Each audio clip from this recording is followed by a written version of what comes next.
Merci, bienvenue. Un peu trop de morts sur nos routes.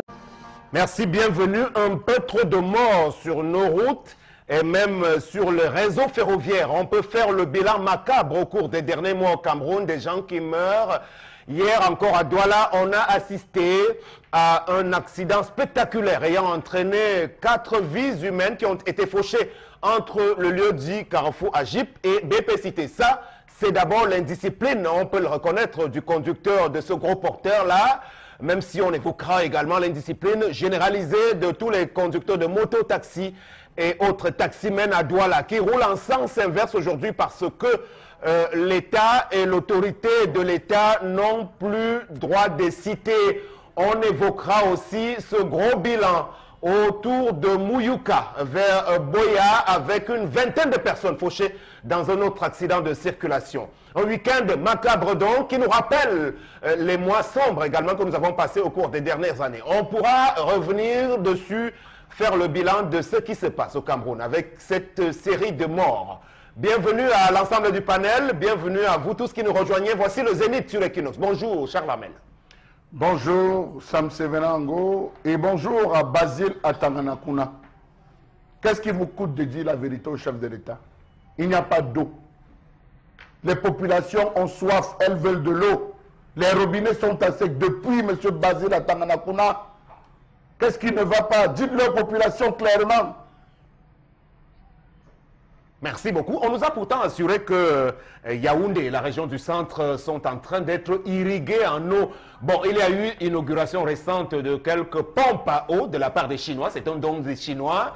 Bon, mais ce n'est pas suffisant. Je suis d'accord avec vous. Yaoundé, la capitale, fait toujours face à cette pénurie-là, comme la plupart des zones de l'ensemble du Cameroun aujourd'hui. Nous sommes bien en 2017. Bonjour à vous, Megui. Bonjour Sam Séverin et bonjour à tous nos téléspectateurs du Zénith. On donne un regard au rétroviseur et on pense ce jour à la catastrophe du lac Nyos qui a fait près de 2000 morts au Cameroun. C'est un triste souvenir. Ben, écoutez, vous êtes sur le Zénith. Voilà, merci beaucoup. Tout à l'heure, ce seront les actualités des réseaux sociaux. Autre triste nouvelle, c'est que cet incendie survenu hier au lieu dit du Minat. Et hier, 20 août, le bébé de Vanessa Tchatchou aurait pu avoir 6 ans, il me semble. Voilà. Né le 20 août, elle n'a jamais pu retrouver cet enfant. Et comme la plupart des dossiers, pareil au Cameroun, on n'a pas connu toute la vérité autour de la question. Bombok Bengan, bonjour. Bonjour Sam Séverin, bonjour à nos téléspectateurs. Une citation.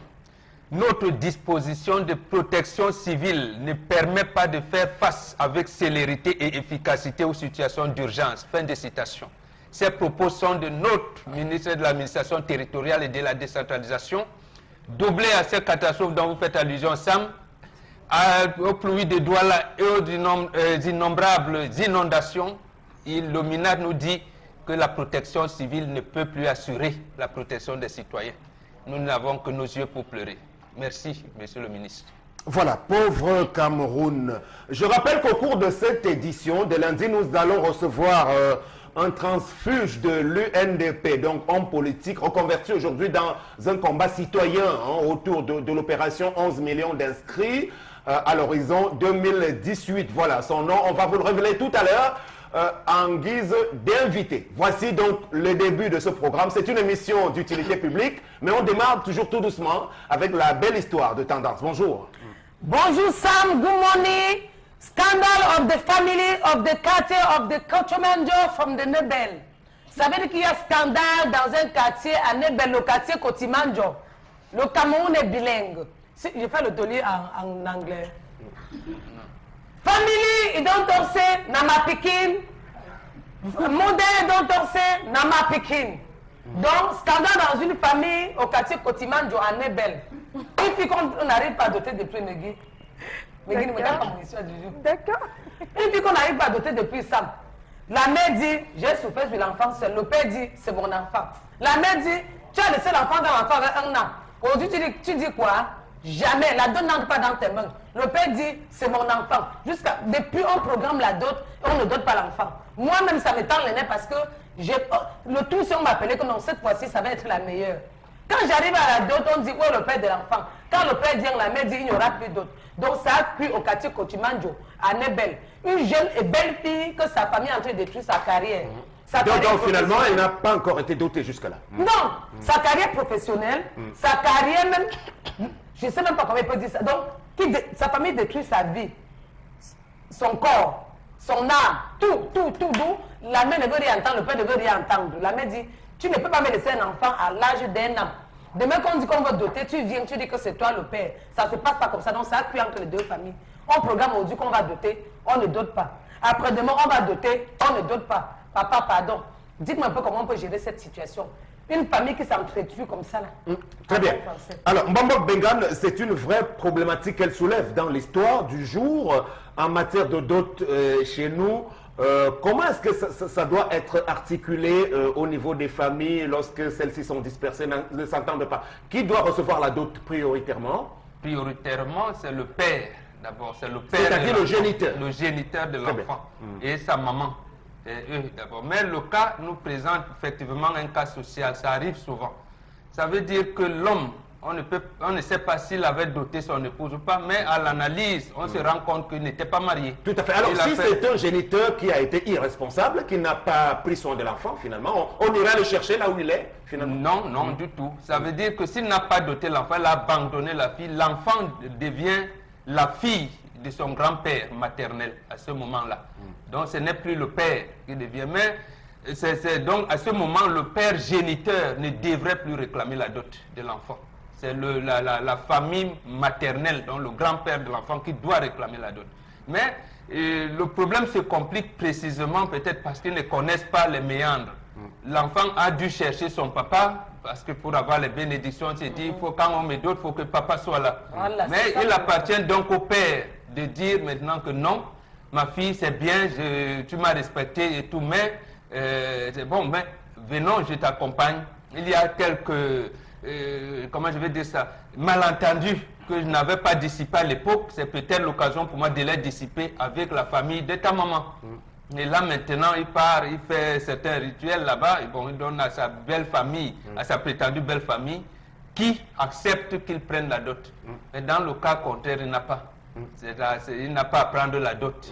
Mais sauf que ce n'est pas sa femme, je veux dire, ce n'est pas la mère de l'enfant qui devrait s'opposer. Elle n'a rien à voir là-dessus. Alors, donc, on retient donc comme postulat dans l'affaire que c'est le géniteur qui est d'abord la personne qu'on doit chercher pour recevoir cette dot-là. Bon, on verra tout à l'heure en fonction des religions ou alors en fonction des ethnies aussi. Mais Guy, est-ce que vous êtes d'accord avec cette formulation, qu'on doit chercher le père d'abord? Ben, tout est fonction de justement l'histoire, la genèse. Parce qu'il peut s'agir d'un enfant dont la maman est allée épouser quelqu'un d'autre qui s'est révélé être le véritable père. Parce qu'on dit généralement que l'enfant, c'est pas forcément la personne qui l'a mis au monde. Je crois que même si cette femme avait épousé quelqu'un d'autre qui s'en est occupé, il y a la genèse, c'est-à-dire on est là en présence d'un cas où un homme a abandonné un enfant, c'est-à-dire qu'il n'a jamais été là, que la mère se soit remariée ou pas, il n'a jamais été là, il n'a pas reconnu cet enfant, il n'a jamais assumé ses responsabilités en tant que père, il s'est fondu dans la nature. Donc je crois quand même que même par décence, même si c'est sa fille qui allait le chercher, il ne devrait pas venir s'imposer, c'est-à-dire imposer que la dot lui soit remise, parce qu'il doit quand même prendre en compte le fait qu'il n'a pas été un père pour cette fille-là. Donc aujourd'hui, il doit faire profil bas, venir vraiment faire profil bas humblement devant la famille qui s'est occupée de son enfant. Et je ne sais pas, demander la procédure à faire, parce que prendre la dot, je ne vois même pas en quoi est-ce que c'est important par rapport à rattraper le temps perdu avec sa fille. Même de façon symbolique, il faut bien qu'une personne puisse recevoir la dot. Oui, ben, il y a la famille, il y a la famille maternelle de la fille, il y a la famille paternelle de la fille. Peut-être qu'elle a été élevée par un homme qu'on devrait en ce moment-là peut-être respecter aussi, parce que le père d'un enfant, oui, ça peut être le géniteur, mais c'est encore plus celui qui l'élève, qui l'éduque. C'est-à-dire qu'aujourd'hui, même s'il refait surface dans la vie de sa fille, je doute fort qu'il ait des liens très serrés avec cette fille-là par rapport à l'homme qu'il a élevé. Voilà. Très bien. Alors, Charles Armen Bachou, qui reçoit la dot, c'est vrai que même pour le cas où il n'y a pas encore mariage, moi j'ai un aîné qui me l'avait dit, si vous voulez prendre la fille d'autrui, même si c'est pour le concubinage, il faut toujours en informer le géniteur. C'est important. Alors, Sam Sévéran, ce qu'il y a lieu de dire, c'est que les traditions africaines fonctionnent comme le damier. Pourquoi le damier? Je prends la dot de ta fille, tu prends la dot de ma fille. On a fait un ensemble de croisements. C'est la raison pour laquelle vous allez vous rendre compte que ce jour, pendant la dot, le père n'intervient qu'au moment où il faut boire, consommer le vin. L'ensemble des échanges parfois est guidé par le chef de famille et un représentant qui prend la parole.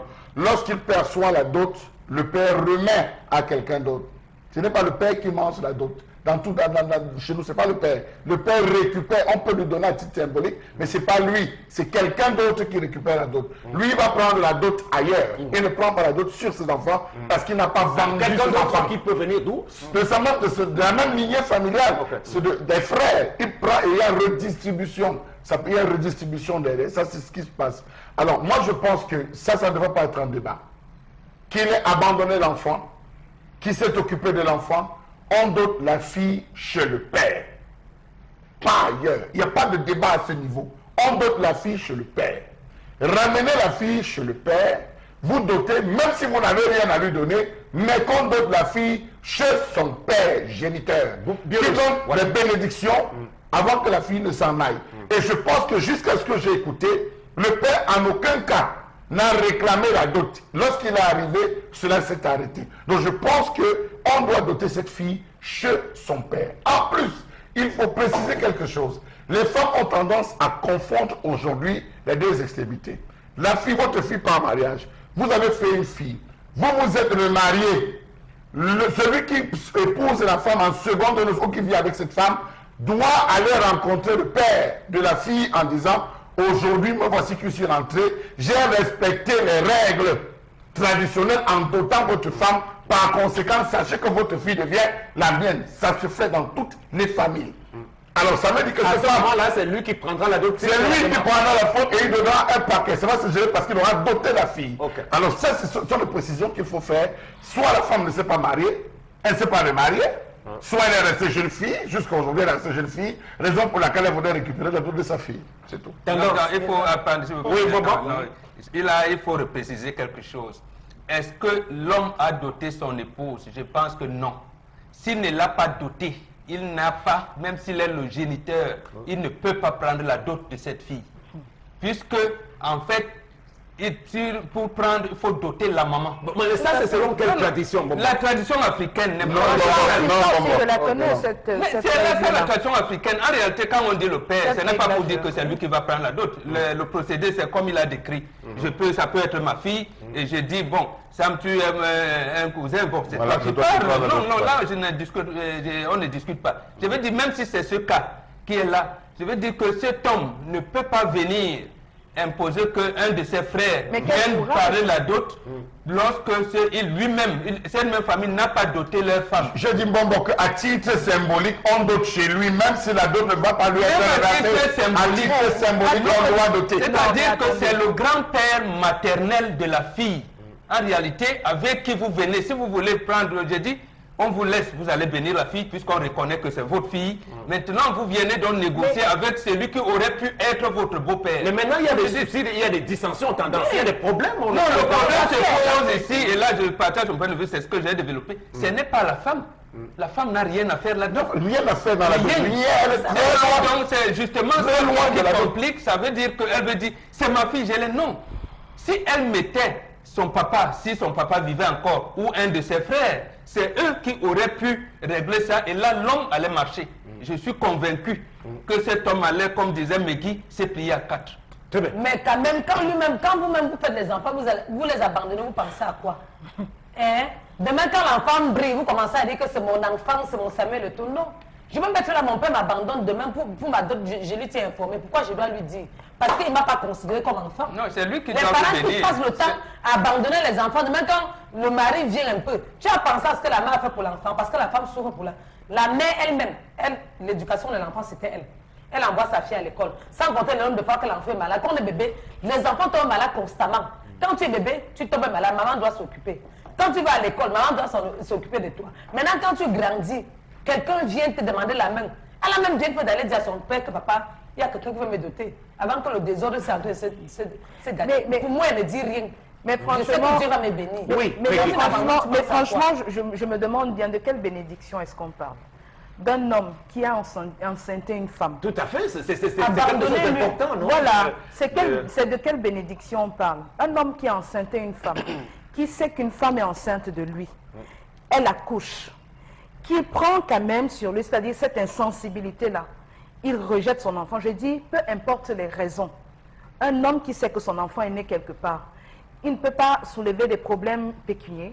Je ne crois pas, parce que quand vous avez la volonté, il y a des pauvres qui sont là, qui élèvent leurs enfants tant bien que mal. Vraiment. Il abandonne une femme, il abandonne un enfant. Pendant des années, il sait où son enfant se trouve. Il ne fait pas signe de vie.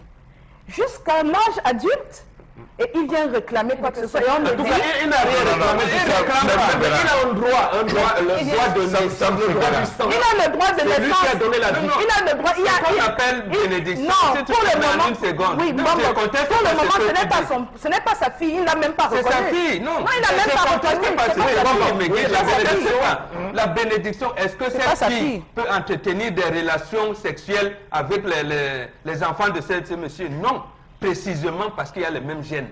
Et ce sont ces gènes qui circulent dans nos sangs qui apportent la bénédiction. Et c'est cet élan qui fait que lorsqu'un enfant, fille comme garçon, vous grandissez, votre maman ne vous a pas dit qui est votre géniteur, vous êtes un peu, comment je vais dire, gêné. C'est comme si vous grandissez à moitié. C'est de ça, c'est cette complémentarité. Il faut préciser. Il faut préciser à l'instant que vous aurez beau le rejeter, il restera votre père géniteur. Vous avez assisté à certains deuils. Vous, la fille qui avez grandi chez quelque monsieur que ce soit, vous ne pourrez jamais taper le tam-tam dans sa cour. Ce n'est pas chez vous. Vous irez taper le tam-tam chez votre père. Et on vous le rappellera. Parfois, même lorsqu'on commence à lamenter, à faire les funérailles, on vous retire en disant vous n'appartenez pas à cette concession. Absolument. Allez dans votre concession. Donc attention. Attention. C'est qui me mène aussi le père là.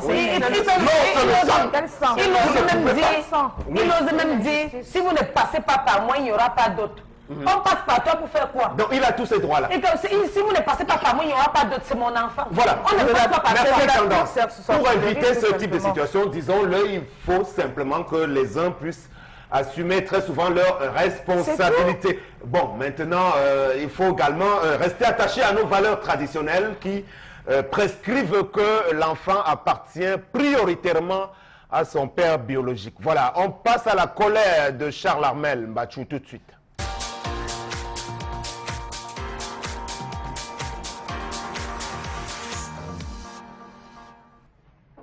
Trop de morts, trop de décès, trop de crashs, d'accidents m'ont poussé à m'interroger encore ce matin sur la question de la gestion des catastrophes dans ce pays. Je me demande à quoi est-ce que jouent nos multiples responsables. Qui sont-ils? D'où viennent-ils? Et quelle est la connaissance qu'ils ont des réalités de ce pays? À quoi sert la direction de la protection civile? DPC, ça sert à quoi?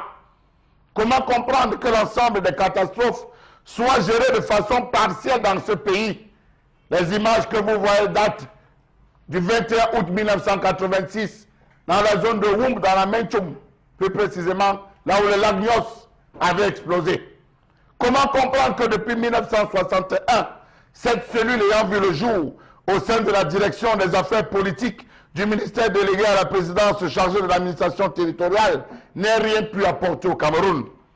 Quel est le rôle trouble des différentes structures affiliées à la direction de la protection civile, Croix-Rouge camerounaise, ministère de la Santé, Corps national des sapeurs-pompiers, service d'assistance médicale d'urgence, Institut de recherche géologique et minière, pour ne citer que celle-là? Savez-vous qu'actuellement le Cameroun ne compte que 24 médecins urgentistes? Chiffre dérisoire vu la croissance démographique qui est rapide, l'ampleur de la situation et les effets néfastes que pourra entraîner une catastrophe de grande envergure. Savez-vous qu'il n'y a pas assez d'experts scientifiques pouvant déterminer ni expliquer certains phénomènes? La preuve, on a eu en 1986 Haroun Tazieff qui est venu dire sa part. On a eu 2 jours plus tard Shimon Peres qui est venu avec lui aussi, ses experts. Ils n'ont jamais pu nous dire quoi que ce soit. Comment comprendre que le dernier rapport de la direction de la protection civile date de l'an 2008-2009, avec comme thème la protection civile par les gestes qui sauvent. Aujourd'hui, on en est haut. Jusqu'à ce jour, nous attendons le rapport des multiples catastrophes qu'a connu le Cameroun, avec une moyenne de plus de 5 événements malheureux par mois, soit 2 presque toutes les semaines. Que sont devenues les 13 stations sismiques mises en place par le gouvernement camerounais en 1982 pour contrôler les vibrations et autres ondulations sismiques pouvant se produire dans la croûte terrestre? Savez-vous que certaines, comme celle de Fumbok et Bambouy, ont été fermées dès 1993, alors qu'il fallait juste 2 millions par an pour pouvoir subvenir à cela? Crise sécuritaire à l'extrême nord du Cameroun, initiée par Boko Haram. Crise humanitaire causée par la crise centrafricaine à l'est du Cameroun. Invasion des animaux dans les villages et champs, détruisant la faune. Inondations, effondrement, catastrophe ferroviaire des écarts fin octobre. Décès causés par la consommation de Domptol à l'est du pays. Et j'en passe. Que de crises qu'a connu le Cameroun. Pourtant, les problèmes restent les mêmes. Et la direction de la protection civile est toujours là. Savez-vous que le 23 juillet 2002, en effet, un tremblement de terre s'était déclaré en pleine mer à 30 km de Kribi. Jusqu'à ce jour, la direction de la protection civile n'a jamais produit un seul rapport ni un document. Comment comprendre qu'au Cameroun, il n'existe aucun plan d'évacuation en cas de catastrophe? Comment comprendre qu'il n'existe à proprement parler pas une prise en charge adéquate des premiers secours dans chaque département? Comment comprendre le manque de coordination adéquate, la prise des mesures à la hâte sans l'appui des techniciens informés et formés sur la catastrophe? Comment comprendre le fait que les populations se retrouvent elles-mêmes toutes les fois à organiser des secours? Pourtant, il y a les sapeurs-pompiers. Comment comprendre que les membres de la protection civile ne se manifestent que lorsqu'un événement majeur survient? Comment comprendre que les secours arrivent généralement plusieurs heures après le choc? Pourtant, on sait que les premières heures sont cruciales. Comment comprendre que même les sapeurs-pompiers ne couvrent pas l'ensemble du territoire national? Savez-vous que même ici à Yabassi, s'il arrivait un incendie, les sapeurs-pompiers partiraient de Douala? Bonjour à vous, direction de la protection civile. Merci pour cette critique. Mbombok Bengan, les derniers événements, catastrophes qu'on a connus au Cameroun, quel aura été, de votre point de vue, l'apport de toutes ces structures qui sont chargées d'assurer la protection civile? Je dois rappeler que hier, l'incendie du ministère de l'administration territoriale a vu arriver les pompiers quelques temps plus tard, bien plus tard. Ils arrivent toujours après. Bon, maintenant, quel est leur rôle finalement? Non, ça, vous avez presque répondu à la question. Ouais. Et comme si la nature sait faire les choses simples. C'est jeudi le 17 août dernier, que le ministère de l'administration territoriale lui-même disait à l'hôtel Montfébé, face à comment je veux dire, à des délégués régionaux de certains départements, il disait que la protection civile n'existait plus et que l'État ne pouvait plus assurer la protection civile en cas d'urgence. Donc on a fait faillite à ce niveau. Absolument. 2-3 jours après, il y a donc ce feu que vous déclarez et qui a donc consumé l'essentiel de nos documents. Non, c'est une catastrophe, Sam. Que ce soit, vous parlez de Yaoundé, mais regardez les écarts. Ça a montré toutes les limites. On a parlé ici de la protection civile, mais il y a également une direction des catastrophes. C'est-à-dire que depuis, je pense, une dizaine d'années, lorsque le problème avait été posé avec acuité, vous vous en rappelez sûrement des inondations qui étaient dans une digue, avait lâché à l'extrême nord. La digue de Maga. De Maga, avait lâché. Et le président s'est déplacé là-bas, mais il était en veste, cravate, 3 pièces. Bon, ça veut dire qu'il n'était même pas comme son confrère de Macky Sall qui vient généralement en botte et tout. Mais bon, pour constater lui-même que rien n'est fait et que nous ne sommes plus adaptés, jusqu'aujourd'hui, ils n'ont fait rien du tout. Donc en fait, on a fait faillite à tous les niveaux. Il a bien fait de rappeler l'Agnos. Et quelques temps après, je pense encore en 1984, il y avait le lac Menoum. Le lac Menoum.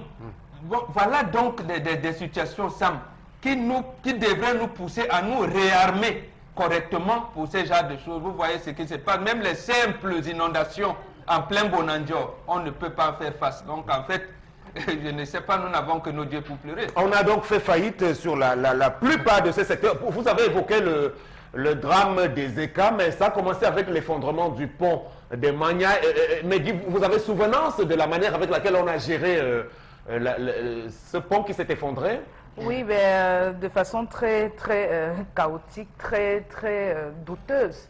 Et avec la catastrophe qui a suivi quelques heures après, on s'est rendu compte qu'on a de véritables défaillances dans la gestion des crises au Cameroun. Parce que moi, hier, il y a une scène qui a attiré mon attention quand même. Je me suis posé beaucoup de questions. J'ai vu un car des sapeurs-pompiers, en fait, un camion des sapeurs-pompiers qui roulait à tombeau ouvert et qui allait, je crois, du côté de Bonamoussadi.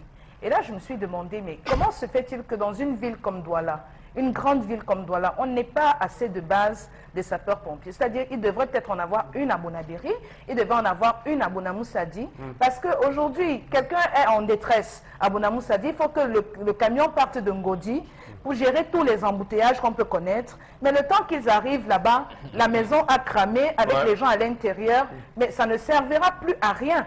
Alors, Charles Hamel a parlé d'une localité comme Yabassi qui n'aurait même pas carrément de... Il n'y a pas. Voilà, c'est scandaleux. C'est scandaleux. Une seule ville comme Douala, c'est impensable qu'il y ait une seule base de sapeurs-pompiers. Et quand on voit aujourd'hui, c'est-à-dire qu'on n'anticipe pas dans notre pays. Est-ce que le corps des sapeurs-pompiers est bien pourvu en éléments? Ils sont combien à peu près, les effectifs? Peut-être qu'ils ils sont pourvus. Depuis chaque année. Oh, ils sont pourvus. Moi, je vois même il y a des élèves sapeurs-pompiers. Oui, ils sont pourvus. Et même s'ils ne le sont pas, c'est quand même un corps très important. L'État devrait justement pouvoir ce corps d'assez d'éléments. C'est-à-dire que vous arrivez même aussi dans les quartiers qui sont enclavés. Vous avez les quartiers où il y a des ruelles. La nuit tombée, les voitures garent ça et là. Et quand il y a un incendie, moi j'ai vécu une scène comme ça dans un quartier où j'ai habité. Le camion des sapeurs-pompiers arrivait vers 3 h du matin, mais n'a pas pu rentrer dans le quartier parce qu'il y avait des véhicules garés, ça et là, le camion ne pouvait pas passer. Alors, vous allez appeler qui? Vous savez que qui a garé là? Parce que celui qui a garé ici, il habite peut-être à 500 mètres du lieu où il a garé sa voiture. Et la maison a cramé avec une dame à l'intérieur. C'est juste comme ça. Disons, Megui, que c'est un problème généralisé sur le continent, tendance, parce que on parle du Cameroun aujourd'hui, mais rappelons-nous, le dernier cas le plus dramatique, c'est en Sierra Leone, Freetown, catastrophe coulée de boue spectaculaire avec des inondations qui ont emporté près de 500 à 600 personnes. Quand j'ai vu les images, là, jusqu'à présent, je suis traumatisée. Je dis que les gens, les mots me manquent même. Dans l'Afrique, qu'est-ce que mon Afrique devient? Point d'interrogation. Vous voulez que je regrette d'être africaine? Point d'interrogation, mais je ne peux pas regretter. Parlant de sapeurs-pompiers, souvent on appelle les gars là, il n'y a pas l'eau. Ils te disent que non, il n'y a pas l'eau. Et c'est comme ça qu'il y a un incendie partout. Non mais c'est vrai, souvent ils n'en ont pas beaucoup. Oui, parfois ils n'ont pas. C'est pour ça que papa, pardon, faites les efforts. Aidez-nous à vous aider. Parce qu'il y a des moments où tu es coincé. Parfois, quand tu les appelles pour arriver d'abord, c'est les problèmes. Et les gars aussi qui passent le temps à appeler pour mentir, qu'il y a un incendie sur telle place, c'est les gars qu'on va sanctionner amèrement. Pas mon français que j'ai fini encore. Les sapeurs sont en train de dormir. Tu vois un boubok qui reste dans un fin fond du quartier, qui veut même tel le nom, qui ne connaît même pas citer, qui veut tel le nom. Il appelle les sapeurs, pardon, viens à Mabanda, il y a un incendie. Quand vous mentez sur vous-même. Il faut qu'on parle aussi à ces enfants qui restent au quartier, qui font semblant de blaguer là. Tous vos numéros doivent enregistrer ça. Quand vous dites, il y a un incendie sur telle place, les sapeurs qui ils arrivent là-bas, il n'y a pas incendie. Vous croyez qu'avec la mentalité, on va vivre ici au Cameroun? Alors, merci Tendance. On a 2 minutes pour conclure cette chronique. Charles Hamel Bachou, l'objectif pour vous, c'était de démontrer que la protection civile au Cameroun est inexistante pratiquement. Elle est inexistante et elle n'assume pas ses fonctions. Elle a 3 fonctions essentielles. Prévention. Le premier, les gens font quoi en Kolbitak? Les gens font quoi dans tout l'axe de Belongé? Qu'est-ce que les gens font à Mabanda? Qu'est-ce que les gens font dans les bas-fonds de Makepe Misoke? C'est ça qu'on travaille. Prévenir, éviter que les gens ne s'installent dans des zones très compliquées. Anticiper. Il faut sécuriser. Sécurisation et indemnisation. Assurer le processus d'indemnisation. Vous avez entendu parler de la direction de la protection civile pendant la crise des États? Nullement. Depuis 2008-2009 qu'elle a produit son premier ou son deuxième rapport. Déjà qu'elle existe depuis 1961. Aujourd'hui, on attend une succession de rapports. Alors, nous avons une séquence de morts. Aujourd'hui, le ministre de la Culture entre plutôt en scène, hein, parce qu'il a demandé qu'on puisse plutôt commettre un monument pour se rappeler de ces événements. C'était une parenthèse. Avec une commission de 30 membres, ça ne sert à rien, c'est inutile. Tout cela est inutile et ça perd le temps aux Camerounais pour rien. Nous avons des problèmes sérieux. On a occulté les morts qu'il y a eu à Sanchou avec cette inondation et cet éboulement du côté de Sanchou. On a occulté cela exprès. Je ne sais pas pourquoi. On n'a pas fait cas, pourtant il y a eu des morts de ce côté de Sanchou. Regardez, ça fait 50 morts juste pour le mois d'août. Juste pour le mois d'août, ça fait 50 morts. Je m'attendais à ce que le MINAT sorte et fasse une déclaration. Je m'attendais à ce que le directeur de la protection civile se lève et fasse une déclaration. Rien. Qui gère la Croix-Rouge? Qui gère les SAMU? Qui gère... Il faut se poser des questions dans ce pays. À la fin, nous sommes en train d'aller au Sam Severango. Le pays n'est pas géré, monsieur Charles-Armel. On peut le dire, c'est pas moi qui le dis. Merci beaucoup. On va rester avec vous en introduisant notre invité, parce qu'il va dire un mot là-dessus.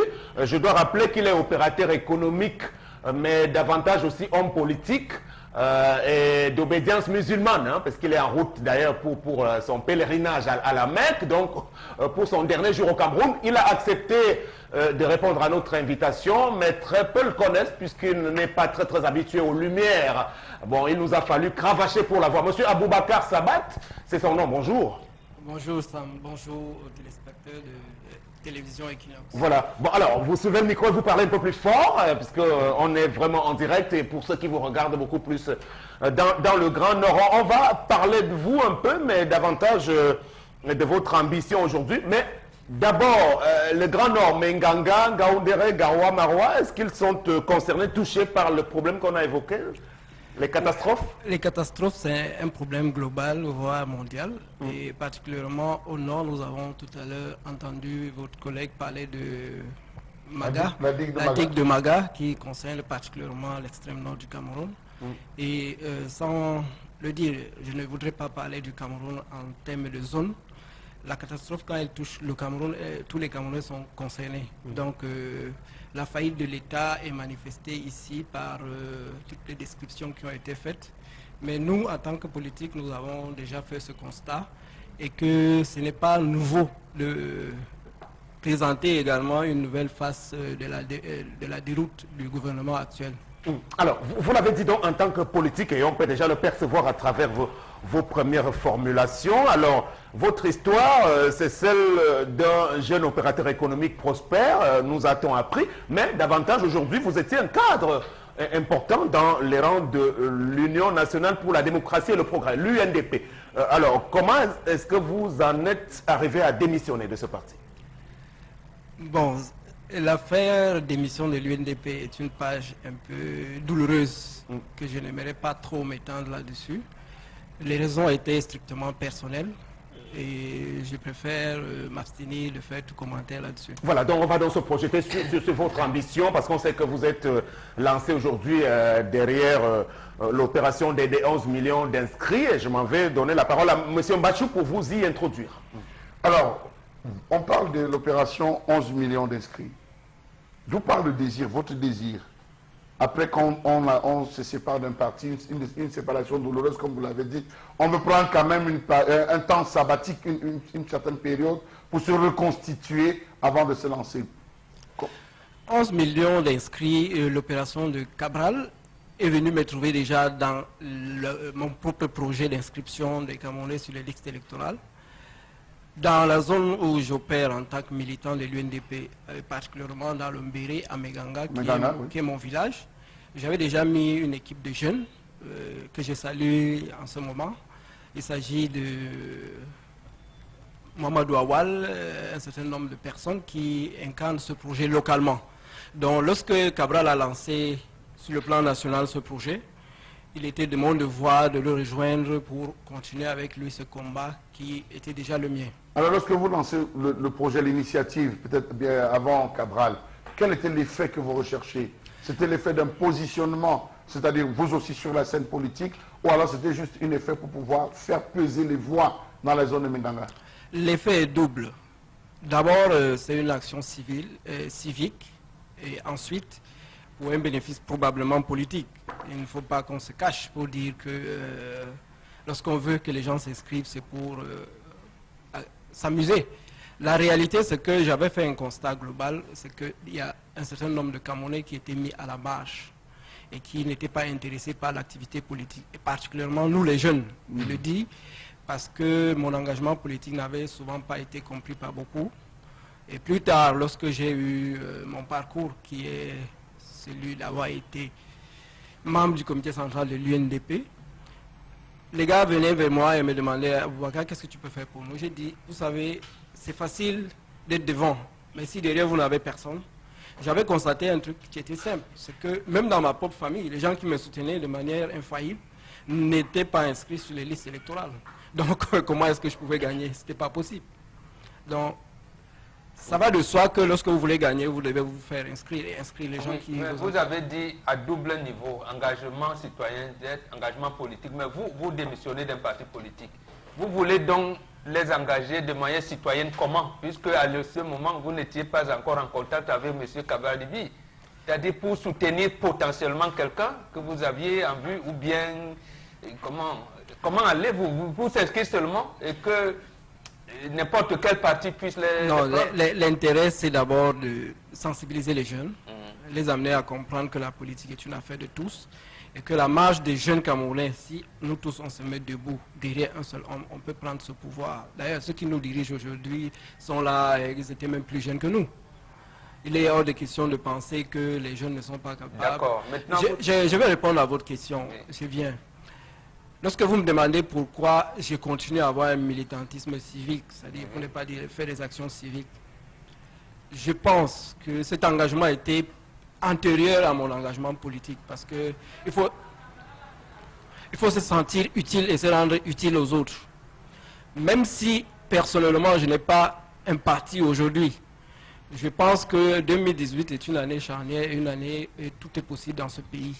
Et il n'est donc pas question qu'on laisse la place aux autres. Je ne suis peut-être pas membre d'un parti politique aujourd'hui, mais qui sait de quoi fera demain. D'accord, non. Vous avez dit, effectivement, il faut avoir quelqu'un devant. Bon, vous vous positionnez comme quelqu'un devant, vous ne demanderez pas quel parti, d'accord. Mais maintenant, l'autre chose, là-bas, dans votre région quand même, oui, dans votre localité de Minganga, on s'est trouvé qu'il y a des citoyens qui n'ont même pas de carte d'identité. Comment vous faites? Est-ce qu'il y a, vous avez amené la justice, je veux dire le tribunal, pour procéder aux audiences foraines, pour qu'ils aient une nationalité camerounaise et parvenir à avoir une carte d'identité pour éventuellement s'inscrire? Votre question est très intéressante parce que elle me touche particulièrement. Je vais vous donner des statistiques que j'ai pu avoir et vous allez comprendre de quoi on parle exactement. Sur un échantillon de 2000 potentiels électeurs, nous avons pu inscrire en 2 mois 1200 personnes. Et là, on s'est retrouvé avec 800 personnes sans carte d'identité. Et parmi les personnes qui n'ont pas de carte d'identité, il y a au moins 400 personnes qui n'ont même pas d'acte de naissance. Vous voyez la gravité du problème. Oui, c'est quoi le problème? L'administration ne fonctionne pas bien là-bas, dans le Béret? Ce n'est pas un problème propre au Béret. Si on fait cette statistique pour tout le Cameroun, on va se retrouver avec pratiquement les mêmes chiffres. Mais maintenant, c'est le tribunal qui doit procéder à ce qu'elles appellent les audiences foraines. Il y a 2 types. Soit on passe par le tribunal, soit on passe par les audiences foraines. Le tribunal, par un jugement supplétif, on peut faire des actes de naissance. Ou on passe par des audiences foraines, cette fois-ci, pour qu'il y ait témoignage. Parce qu'en fait, un gars qui a 20 ans, aujourd'hui, pour avoir un acte de naissance, soit ses parents sont déjà décédés. Dans ce cas, il faut des témoignages. C'est pour ça qu'il y a des audiences. Mais tout ça se passe avec la bénédiction des autorités lorsque elles sentent que ces personnes qui n'ont pas d'acte sont favorables à leur parti. Sinon, vous ne serez pas en mesure de pouvoir... Voilà, et la dernière... Qu'est-ce qui s'est passé pour comment vous avez réglé le problème? Nous avons pu avoir une liste de 800 personnes et nous avons promis de faire des actes de naissance à une 50aine par mois. Avec un budget de 250 000 tous les mois, nous avons pu démarrer cette opération. Voilà ce que nous essayons de faire. Et maintenant, la jeune féminine, je termine par là. Est-ce qu'il y a les femmes qui se mobilisent? On sait que les hommes, voilà. Les femmes, vous êtes quand même dans un environnement où les traditions et tout. Est-ce que les femmes aussi... Vous allez même être surpris parce qu'en fait, 60% des inscrits, c'est les femmes. Ah, d'accord. Waouh. Oui, Megui. Moi, je voulais savoir, vous soutenez l'initiative de Cabral Libye.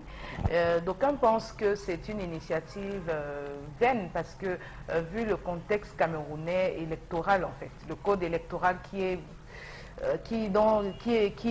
maîtrisé par le président de la République, on prétend que voilà, il est je veux dire quoi, à la botte. Voilà, à la botte du président de la République et du parti au pouvoir. Et du parti au pouvoir. Donc d'aucuns estiment que c'est une initiative vaine.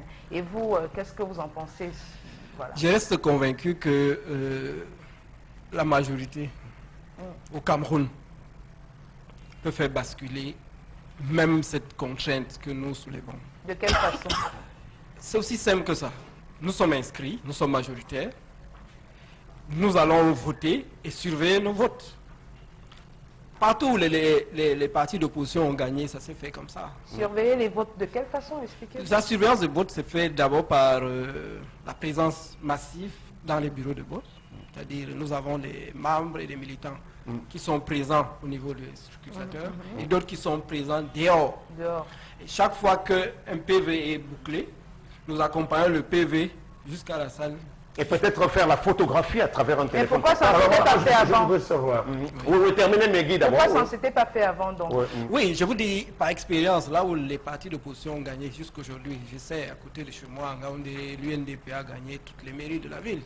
Et ce n'est que par ces moyens que nous avons réussi à faire respecter le vote. Et nous appelons nos élus à l'époque à l'UNDP les vrais élus du peuple. Très bien. Tendance, tu as une intervention. Aboubakar. Oui, tendance. Jamna. Jam. Jam Koulania. Jam. Bon, laisse-moi m'exprimer. Il a compris ce qu'il dit. Je suis en train de saluer tous ceux qui sont dans le Grand Nord. Je vais demander à mon ami Aboubakar que depuis que vous avez lancé l'opération, est-ce que les jeunes s'intéressent vraiment? Oui, l'engouement est énorme. Je vais vous dire, moi quand j'avais déclaré que j'arrêtais de faire la politique, j'ai reçu quasiment les menaces pour les gars qui disent que tu nous as entraînés là-dedans et tu veux te retirer. Les jeunes avaient besoin, beaucoup s'identifient et nous avons à notre niveau cette idée de ce qui s'est passé en France où Macron est venu de nulle part et il a pris le pouvoir. Moi je dis, les valeurs fondamentales dans la vie, c'est la foi. Si nous ne croyons pas, on ne va rien... Donc vous quand vous partez de l'UNDP, tendance, tu vas continuer, je voulais juste... ajouter une petite question. Quand vous partez de l'UNDP à votre propre compte, donc c'est carrément pour rejoindre Cabral dans sa croisade, ce n'est pas pour vous-même avoir une ambition un peu particulière plus tard? À titre personnel, je n'ai pas d'ambition à caractère national. J'ai une ambition locale, celle de pouvoir développer ma région. Ça reste peut-être une place de député, par exemple. Oui, je pense on verra un élu local, de quelque nature que ce soit, serait le bienvenu parce que je veux pouvoir aider les gens et tel que je le pense. Voilà. Tendance, tu termines? Je continue ça. Je veux dire à vous que, comme on sait que de nos jours, si nous avons les jeunes qui ont le trou sur la tête, donc les jeunes qui sont têtus. Quand vous commencez quand vous partez porte à porte, les difficultés que vous rencontrez avec les jeunes, est-ce que c'est facile de les approcher? Est-ce que c'est facile même de leur convaincre? Parce qu'il y a les jeunes qui disent que, ah, dis donc, le pays s'y est foutu, mais on boit nos biens. Oui, justement, vous savez, pour pouvoir être soi-même être un exemple. Donc, à travers ma propre vie, j'essaie d'expliquer aux jeunes que si vous croyez en vous-même et que vous croyez à l'environnement, malgré l'adversité, vous pouvez y arriver. J'ai toujours dit qu'il est important soi-même d'être un exemple pour que les autres vous suivent. Donc, quand j'arrive, je ne viens pas les mains vides, je viens avec ma propre expérience, mes propres problèmes que j'ai pu surmonter. Et à travers mon expérience personnelle, j'ai dit aux gars, ok, je suis arrivé où je suis aujourd'hui parce que j'ai travaillé dur, malgré l'adversité. Donc, je suis fier de ce que je fais et j'amène les autres à comprendre que par eux-mêmes, ils sont capables de changer et changer leur vie, changer la vie des autres. Mais vous résidez... Voilà les jeunes qui vous insultent souvent, que limite dans top, parce qu'on connaît qu'il y a le délinquant au quartier. Car dis donc, limite dans top, il faut quoi avec ça? Vous n'avez pas les jeunes qui vous insultent? Oui, vous savez, les insultes, ça fait partie de la vie. Ici, les gens prennent la peine de vous insulter, c'est qu'ils vous ont d'abord écouté. Donc, nous allons convaincre le maximum pour nous rejoindre dans cette dynamique et nous pensons pouvoir le faire. Voilà, Charles Lamel. Oui. Alors, pourquoi être resté longtemps dans le noir et décider aujourd'hui sortir la tête? Bon, je ne dirais pas que je suis resté dans le noir. J'ai fait une campagne électorale digne de ce nom en 2013. J'ai même fait les plateaux de télévision, entre autres Equinox. Sauf qu'à un moment, j'ai dit, je prends du recul pour refaire ma vie professionnelle, qui était devenue ma priorité, et gérer également ma vie personnelle, parce que vous savez, les épouses n'aiment pas voir la politique comme qu'époux. Parce que généralement, la politique devient une deuxième passion, et ta femme a du mal à accepter ça. Alors, nous avons 3 tendances qui sévissent dans la zone du Nord. Oui. Nous avons le parti politique déjà dans lequel vous êtes, qui n'est pas favorable à l'éclosion et à l'émergence de la jeunesse. Vous avez l'autre... Comment vous savez? Non, je le sais. Nous pouvons discuter de l'UNDP et de la nuit. Il n'a pas voulu parler de je n'ai pas fini. Je peux vous répondre. Non, je n'ai pas fini. S'il vous plaît. Vous permettez de revenir là-dessus. Je ne suis pas totalement d'accord avec vous parce que si moi, jeune, j'ai pu devenir membre du comité central, ça veut dire quelque part, il y a une reconnaissance du travail bien fait. Vous êtes l'un des rares. Pour ceux que j'ai rencontrés, vous êtes l'un des rares. Je vais vous dire que je ne suis pas seul. Au dernier congrès, il y a eu 3 jeunes de moins de 40 ans. 3 jeunes ne représentent rien par rapport à l'UNDP. C'est déjà un début. Non, ce n'est pas un début. Je disais que nous avons l'UNDP qui en lui-même déjà constituera le prochain blocage.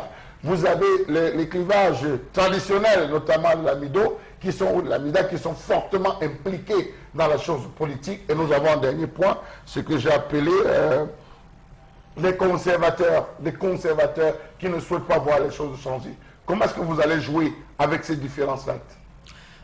Vous savez, moi je crois fortement à ma capacité de mobilisation. D'ailleurs, ceux qui sont allés au nord avec le Cabral l'ont constaté. Les jeunes de Menganga et les jeunes d'Umbéré ont compris le message. C'est-à-dire les difficultés doivent vous servir d'essence pour accélérer et non pour vous freiner. Si vous dites que non, c'est difficile, vous n'allez même pas descendre de votre lit. Parce qu'il y a un risque qu'en descendant de votre lit le matin, vous fassiez mal aux pieds. Alors, les problèmes, il y en aura toujours. Il faut s'inspirer de ces problèmes pour pouvoir avancer. Alors, est-ce que vous vous reconnaissez dans le mémorandum de la Damawa qui avait été souligné à l'époque à grands traits, finalement? Vous en étiez partie prenante. Est-ce qu'il y a eu des améliorations entre-temps? Personnellement, je n'étais pas membre de ce mémorandum, mais toutefois, je soutiens les idées de ce mémorandum.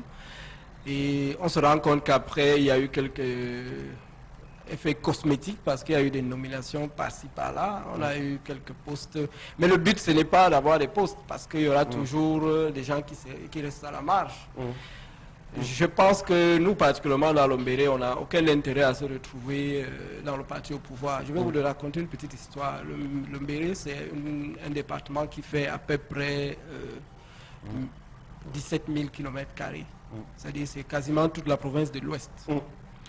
Malheureusement, l'Ombéré, malgré tout son développement, n'a jamais eu, ne serait-ce qu'un secrétaire d'État dans ce pays depuis l'indépendance.